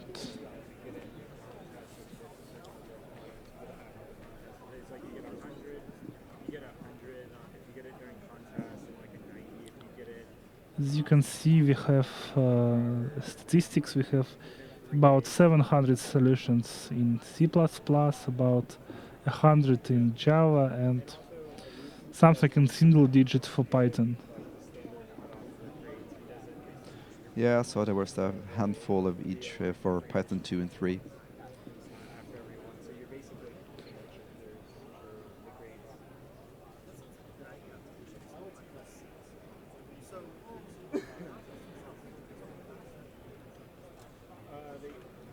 So I think this year we have like, if we would take for the last several finals the cities where they were in and sort them by population, I think it's one of the smallest ones, Rapid City. Oh yeah, definitely. I mean, I think it's like 68,000 inhabitants, so it's relatively small city, especially with US measures. I'm not even sure if it's been in any smaller places.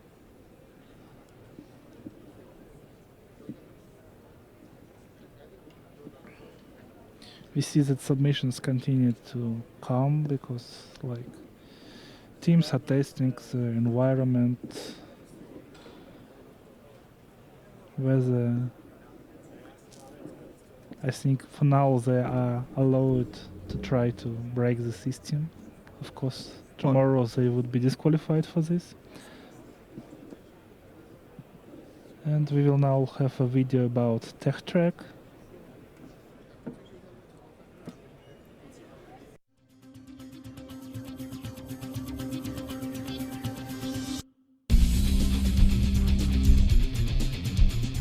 Please welcome Vice President Jonas Jacoby.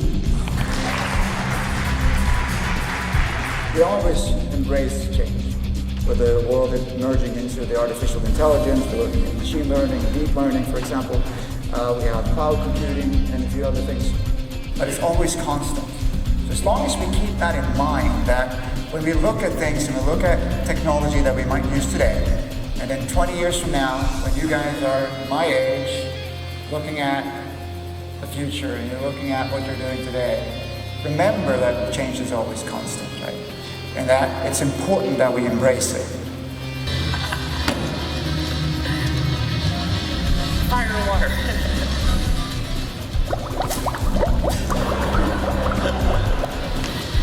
Pikachu, hit him with a thunderbolt. Water and lightning don't mix.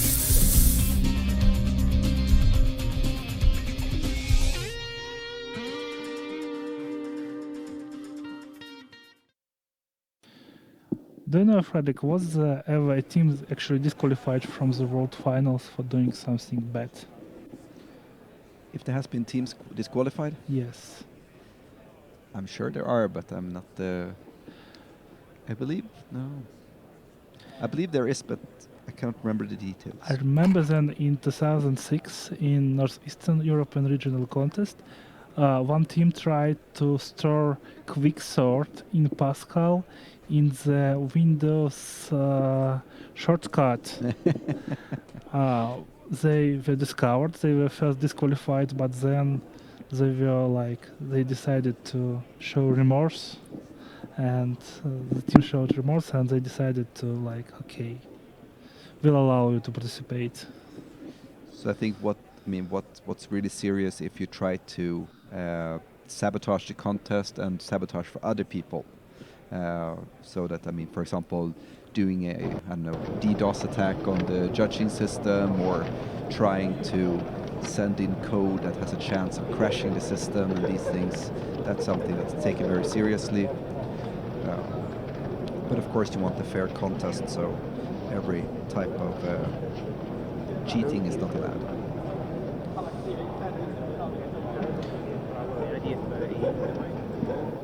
We now have 5 different teams with 10 problems.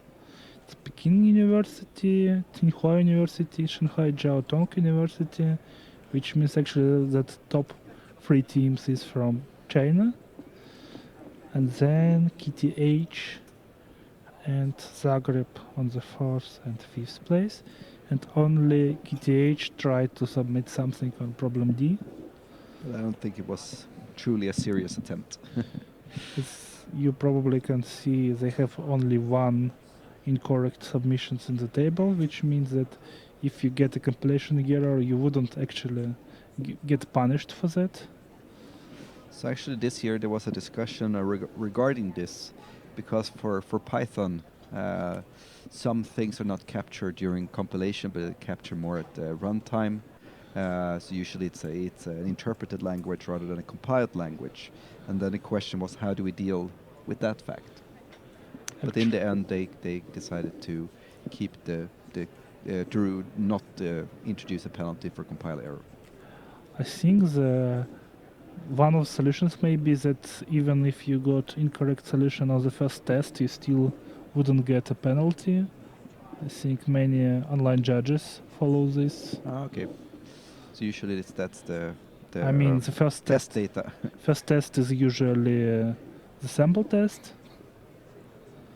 Which of course makes it just more embarrassing in a sense if you cannot even pass the example test data that you have been given. But there are always those that do that too. Interesting. I think no university from Thailand had ever qualified before last year. Now they had hosted World Finals last year, and now they qualified this year as well. So it seems if you host the World Finals, it helps you to actually promote programming competitions, and then you'll get some boost in the results. That seems like a reasonable thing, considering that the attention on it, and of course you always want that your local team should do well, so they will practice hard to participate in the World Finals. So probably it's the same team that competed last year. So the question is then, what happens next year? Are they able to come up with new generation of good programmers and algorithmic problem solvers?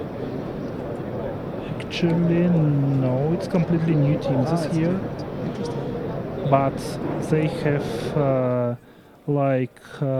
two people that were IOI medalists, including 2 medals last year. So it's a brand new team. It's a team of freshmen, it seems. Yeah.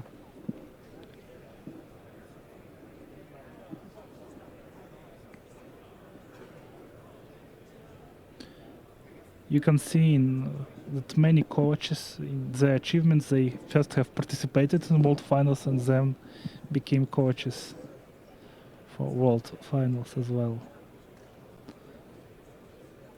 I think a kind of interesting observation is that among the top 5 teams, the ones that have solved 10 problems, only one of them were first to solve. So it seems like they've been a little bit slower, but then they've been solving all the problems. Slow but steady, yes. Yeah. And I think that's something that we've learned, over the years, analyzing these contests and looking in the submissions, that the really good teams, maybe they do a small mistake, but then they quickly fix it. So usually every problem they start on, they finish. Maybe except the last one, but it's very rare that they have half-finished solutions. So here we see the ETH Zurich team.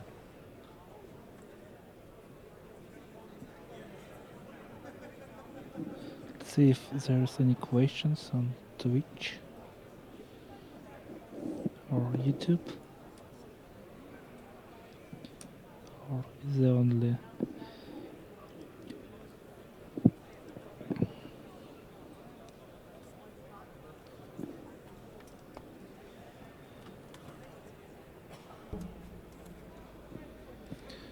So the coach of the ETH team was a contestant last year, and this year he's the coach.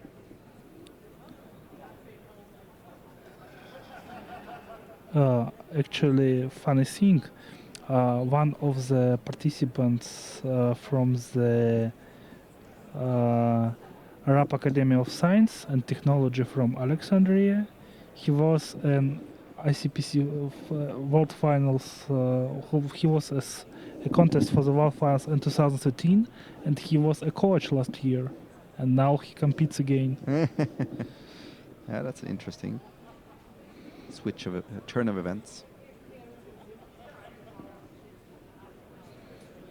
Actually, I believe Vasil Beletsky, who is coach for Lviv National University,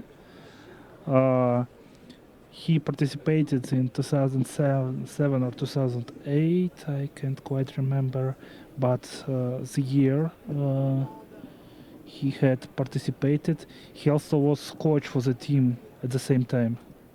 Okay. So we have a correct submission from Perm State University in Python 3 on K, problem K.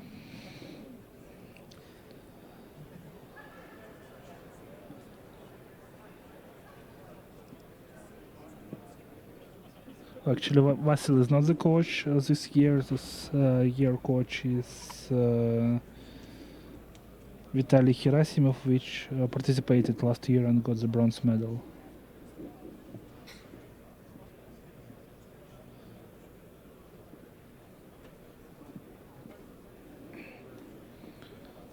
We now have 5 teams that solve 10 problems, then 10 teams that solve 8 problems, and then a group of teams that solve 6 problems. As you can see, there is not much teams that solve odd number of problems. So this is kind of funny. The correct submission by Perm State, the one in Python, they actually just assumes a time limit and then do like a random algorithm for that amount of time. So they guessed that the time limit was 2.5 seconds, and then they try to randomly generate things, and it works. Well, it's usually works not only in Python but in other languages. It's quite. So it's the sensor network. So that's trying to place the different sensors in the correct place using a randomized algorithm. I see. Well, I had written such solutions in both C++ and Java as well, so it's not inherent for Python, but... The contest scoreboard is now frozen. You may still submit runs. Judgments will be sent back to individual teams, but any runs submitted for the last half hour of this contest will not be, the results will not be posted on the scoreboard.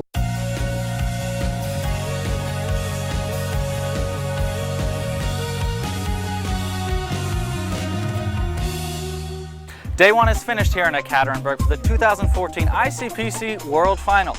The staff has arrived, the volunteers have been working all day to complete all the details. The regional contest directors even had a welcome reception and dinner. We're looking forward to the teams arriving tomorrow and all the kickoff events. June 25th is quickly approaching as we prepare for the World Finals. Follow the 2014 World Finals at icpcnews.com and be sure to check out My ICPC.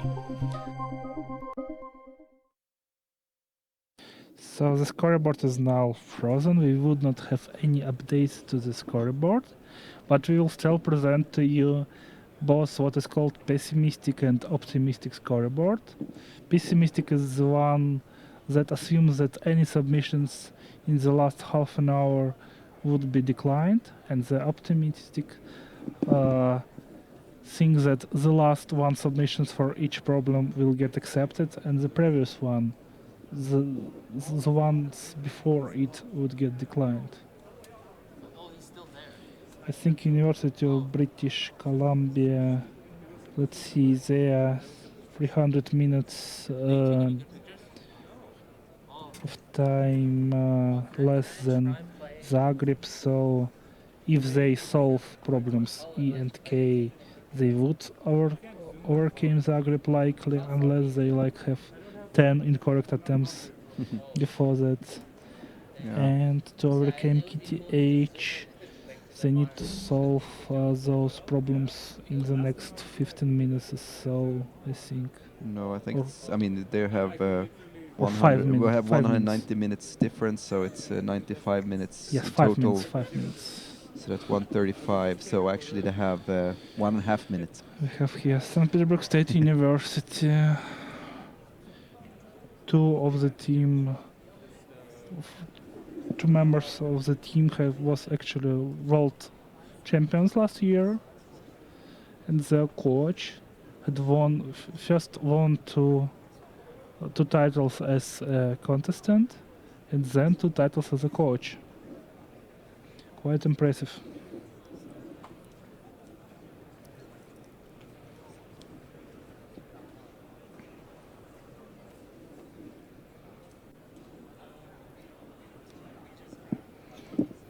Yes, it seems like they're not focusing too much on solving the problems. Probably trying to take it a bit easy. They're discussing something. Yeah. Probably strategy for the World Finals. So how much does strategy matters? Well, you see, because of the way the penalty time is calculated, you want to solve easy problems first. Yes, I mean, I understand it. I mean, prioritizing or ordering the problems in the order which you think will be the fastest to solve. Yeah, that makes perfect sense. But how hard do you think that is to determine? Well, it depends. You can have like one person to read all the problems and then like try to assess the difficulty. You can use scoreboard obviously to see what problems are solved by people, so they are probably easier ones. But basically at the start of the contest you just have to like have 3 different 3 team participants read from the different problems and try to quickly get lucky to get the easier ones. 报进度了吧？这是报进度了吧？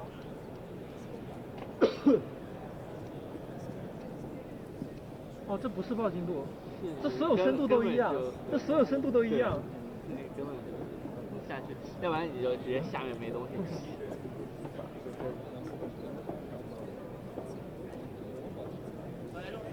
什么玩意？没懂。你是下吗，何老师？我就跟他们喊了。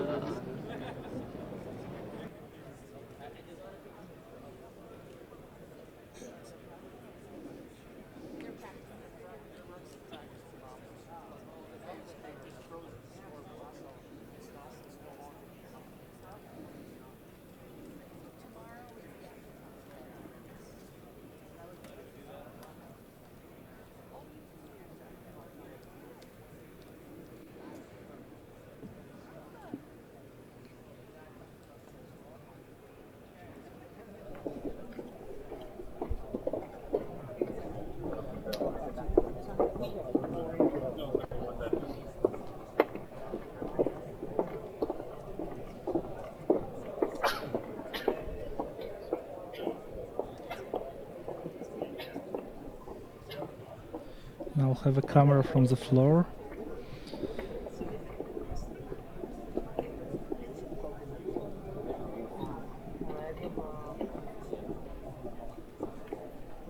Probably delivering a balloon, because despite the fact that we can no longer see whether team solved the problem on the scoreboard, the balloons are still distributed at least I think 15 minutes before the end of the contest.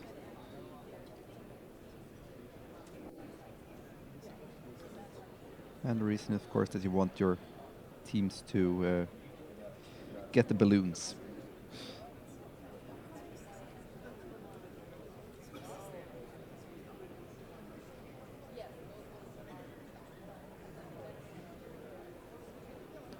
Coach Anal takes some pictures with participants, because of course it won't be possible to do this during the actual World Finals.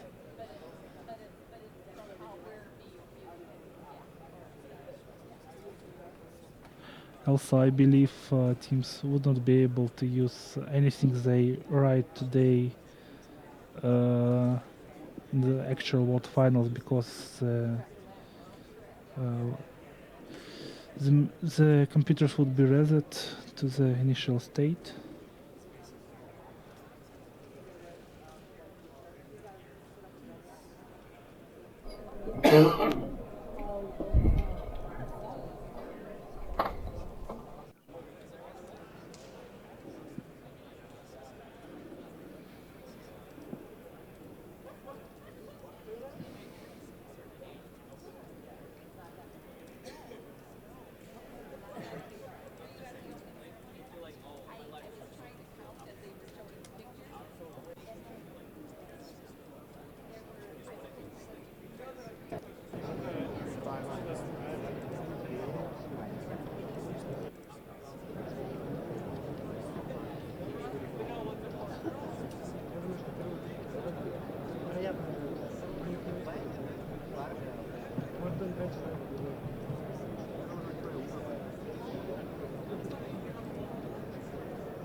I'll be able to get it. Some teams are still trying to solve the problems, it seems, while some of them are just chilling out, photographing with coaches and stuff like this.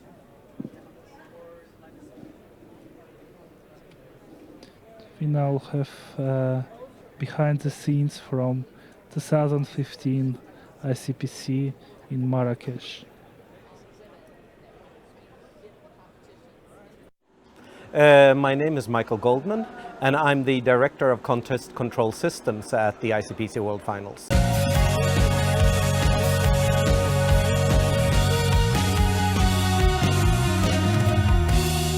The teams are all trying to solve problems, and they do so by writing programs, and those programs are submitted to the contest control system. The system then compiles their programs and runs them in a sandbox against a bunch of secret test data. Then it's accepted. Otherwise, the team finds out that there was something wrong. They might find out that the program crashed. They might find out that it gave the wrong answer, or they might find out that it just took too long to solve the problem.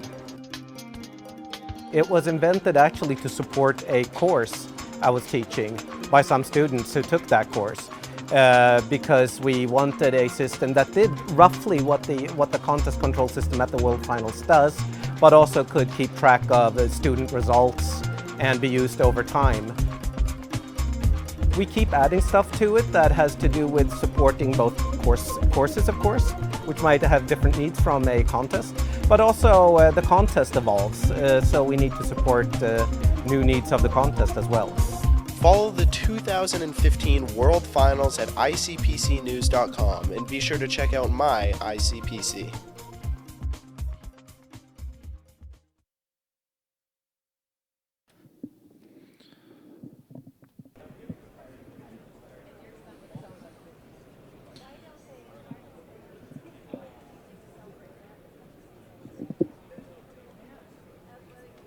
You can still vote for a favorite team for the dress rehearsal. Okay, so it seems like we might have an issue with the CCS, that might be a problem with the contest control system.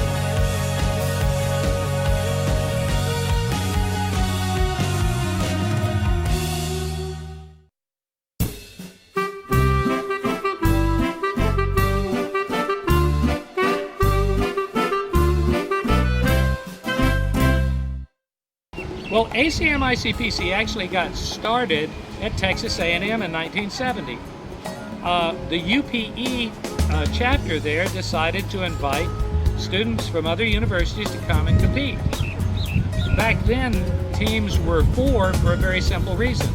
The number of students who showed up was 4 times the number of key punch machines, so they had to do it that way. You know, later on we changed to 3 because it turns out that 3 people are a little more productive in terms of communication than 4 in our area. Anyway, everybody loved it, and it caught on, and back then, almost everything in computing in the West was done in the context of the ACM, the Association for Computing Machinery. We had 2 meetings a year in which everybody came together who are computer scientists. When I graduated from school, there were only 750 of us in the world, you know, and we had this wonderful conference. we're problem solvers, and the students would come, and we were divided up into 12 regions, and each of the regional representatives agreed to encourage a faculty member or university to host a competition. So in 1977, we had the very first finals of the programming contest that had developed. And then it just got better and better and better and better. We try to never make the same mistake for the same reason. Granted, there are a few mistakes that have 40 reasons. We're hoping it'll go away. But that's the fun in life.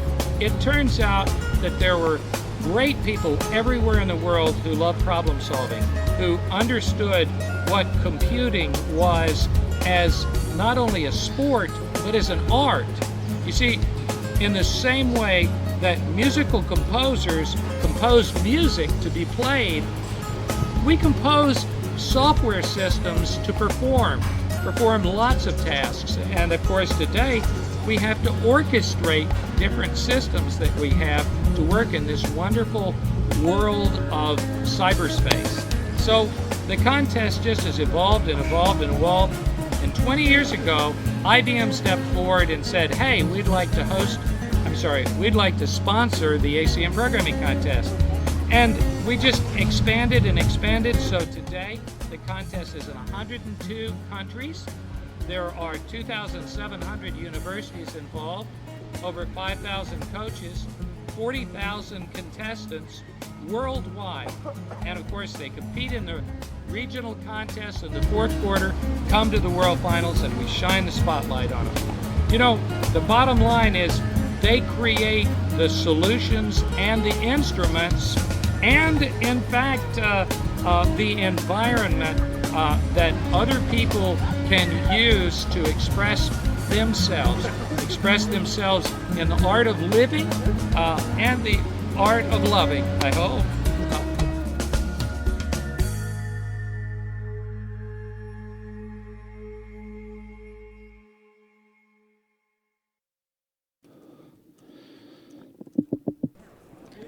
And we are back. It seems the contest test system is not behaving correctly. That's why the timer got reset to 0.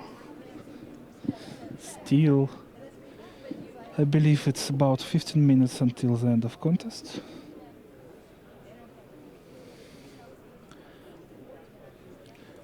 It's interesting whether so it seems like the official scoreboard is up at least.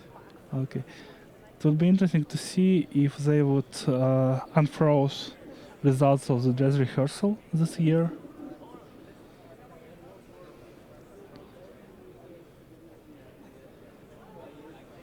We'll see.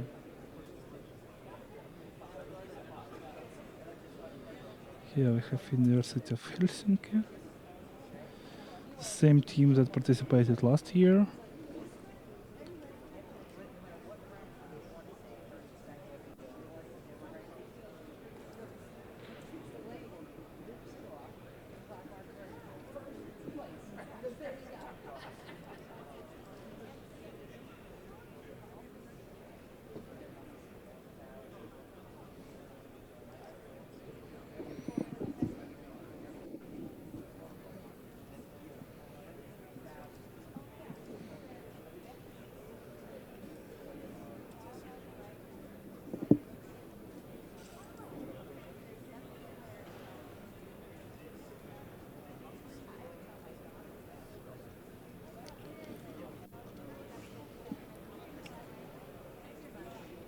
He hadn't had any new submissions on problem D lately.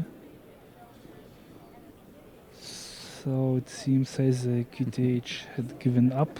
Or ICPC Life is very crazy this year because it's the first year we're doing it completely by ourselves. We don't use any third-party vendors to come with cameras. There are no professionals. It's all done by former world champions and world finalists. None of them have any experience in video whatsoever before. But because they're really smart guys, I know they can solve any problem that they encounter. So atmosphere is hectic, but it's really fun.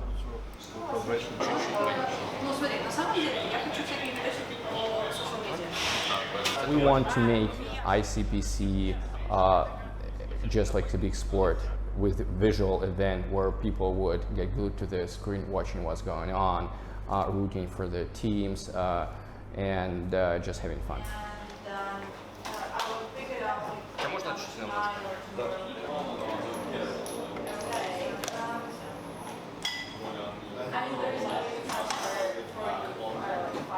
We do lots of different stuff. There's lots of programming involved to create all the overlays, scoreboards that are live stream ready. That's a big chunk of the team just doing coding and supporting all of that. There's also lots of hardware support, transmitters, encoders, decoders, video mixing, all that sort. There's also a big creative part, producing content that will go live, figuring out the script, finding materials, just tweeting live what's going on. That's also part of what we do.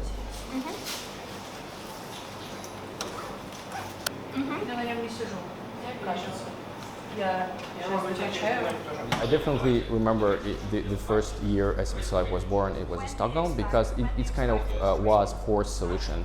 In Stockholm, the venue was enough to fit the team, but not much enough to fit the spectators. And the solution was to shoot live what's going on the floor and show to spectators outside, and by the way, to the world too.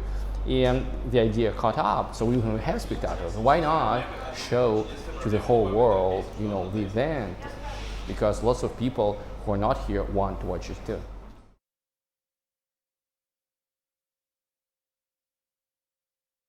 I hope you enjoyed the video about the inner workings of ICPC Live from last year.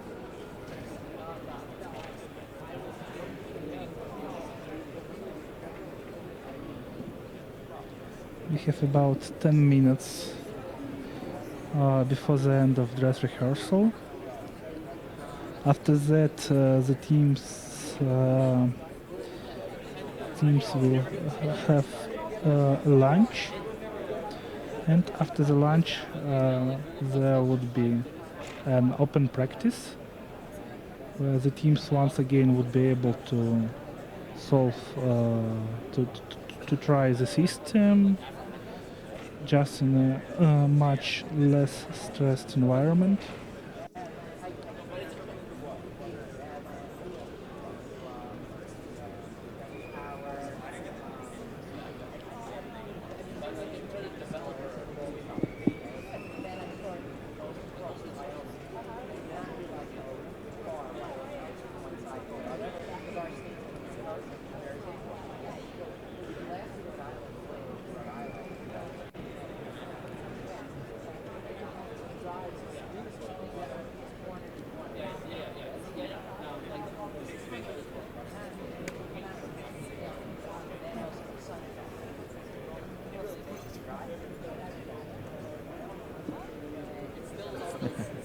They look happy, so maybe they did solve another problem.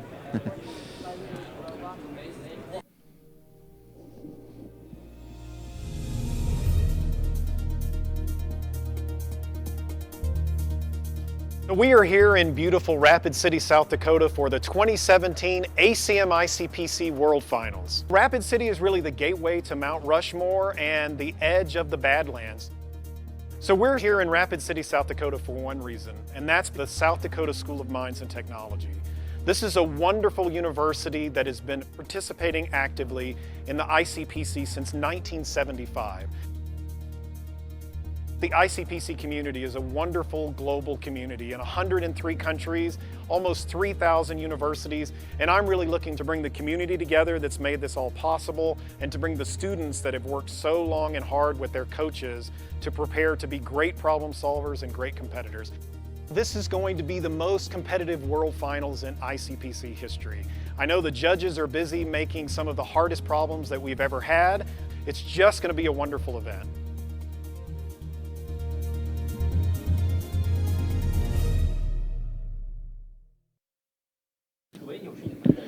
And we are back again. So now we will see, I guess, the final countdown soon here. It's just 6 minutes or so left.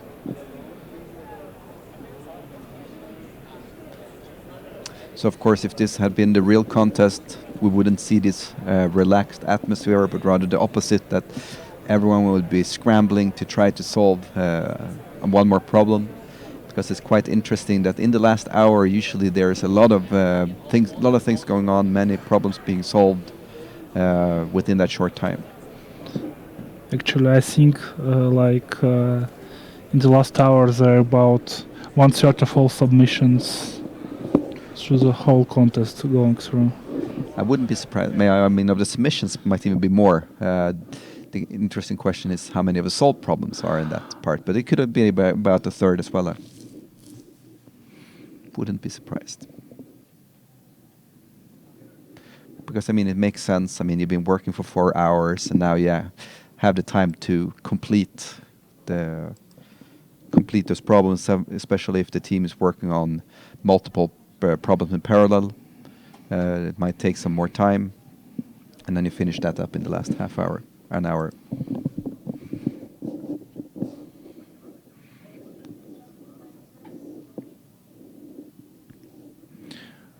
So we will have a wrap up for day 2 of this year ACM ICPC World Finals in a few seconds.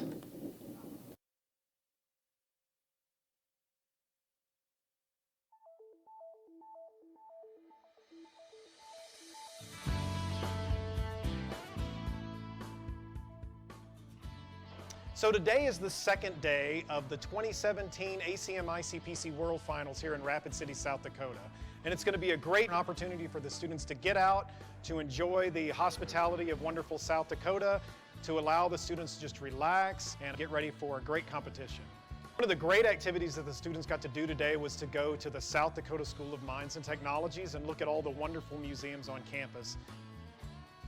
Mount Rushmore shows some of the great leaders of past presidents of the U.S. and how they wanted to provide opportunities for the American citizens, and of course ICPC wants to provide opportunities for the students of computing throughout the globe. Tonight we're going to have a great time here at the Civic Center and a great opportunity to enjoy the IBM Chill Zone. I really hope the students will come, they'll relax a little bit, talk to their friends, nibble on a few snacks, and then learn about some of the great technologies from IBM.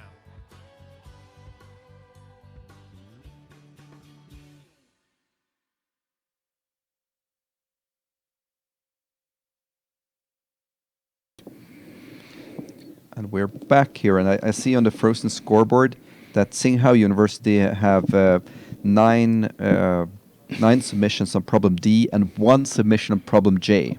So either they did solve problem D and submitted their final submission on J, or they just fooling with us to make us believe that they solved problem D and G. And if the results actually won't be revealed, we will never know. We can ask them, have to find them. Although usually if you submit the problem one time, it's after the frozen scoreboard, it's the biggest probability that it will actually pass. But with 9 submissions, the probability will go down a little bit. But so we just saw the wrap up of day 2 when the contestants and coaches visited the Mount Rushmore Memorial, which has 4 United States presidents carved from the rock. I heard that the size of an eye of one of the presidents is actually about 1.5 meters. Okay. Yeah, the full statue was 20 meters, or each head was about 20 meters, so makes sense. So actually the plan was to make like the full torso, but due to the Second World War, they completed after they finished only the faces, and then the people left to join the war instead. I see. We'll now see a wrap up of day 3.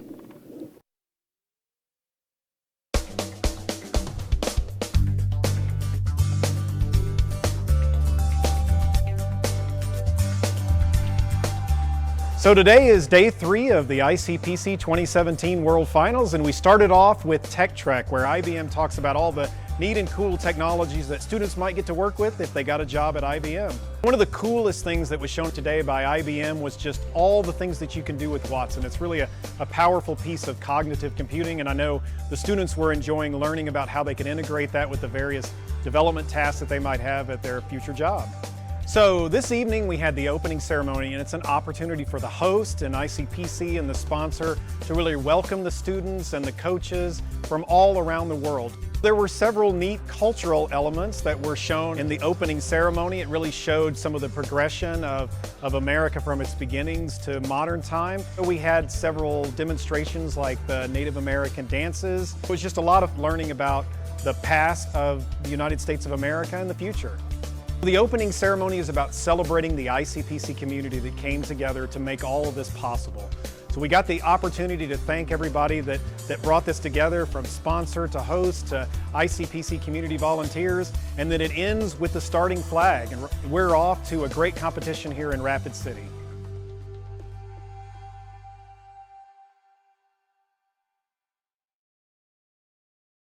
And we are back again. So we have less than 1 minute until the end of World Finals. Dress rehearsal for World Finals. So it's 45 seconds, it seems like. We will have a final countdown. Or no? Oh, no, no. it's 7 seconds. So the clock here is interesting. So 4, 3, 2, 1, 0. So the end of the dress rehearsal, and it seems like now we actually have Shanghai Jiao Tong's University also submitted both on problem D and problem J, but they have 2 submissions on problem J, so that's a bit fishy. So it seems unlikely that they try to balance out the submissions between problem D and J.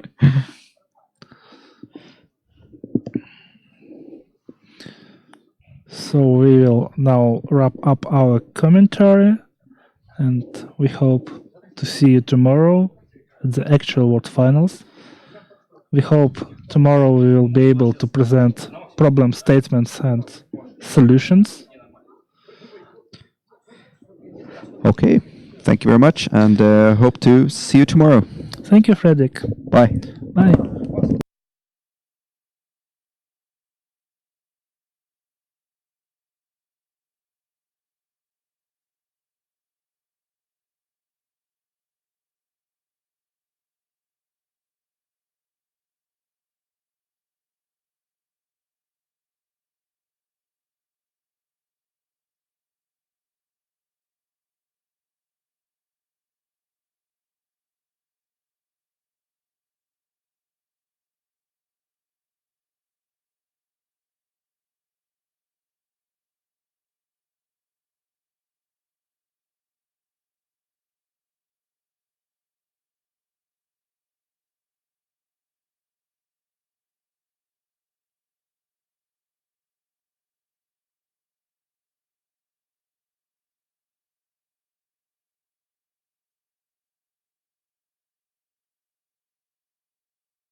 So today is day 3 of the ICPC 2017 World Finals, and we started off with Tech Trek, where IBM talks about all the neat and cool technologies that students might get to work with if they got a job at IBM. One of the coolest things that was shown today by IBM was just all the things that you can do with Watson. It's really a powerful piece of cognitive computing, and I know the students were enjoying learning about how they can integrate that with the various development tasks that they might have at their future job. So this evening we had the opening ceremony, and it's an opportunity for the host and ICPC and the sponsor to really welcome the students and the coaches from all around the world. There were several neat cultural elements that were shown in the opening ceremony. It really showed some of the progression of America from its beginnings to modern time. We had several demonstrations like the Native American dances. It was just a lot of learning about the past of the United States of America and the future. The opening ceremony is about celebrating the ICPC community that came together to make all of this possible. So we got the opportunity to thank everybody that brought this together, from sponsor to host to ICPC community volunteers, and then it ends with the starting flag. And we're off to a great competition here in Rapid City.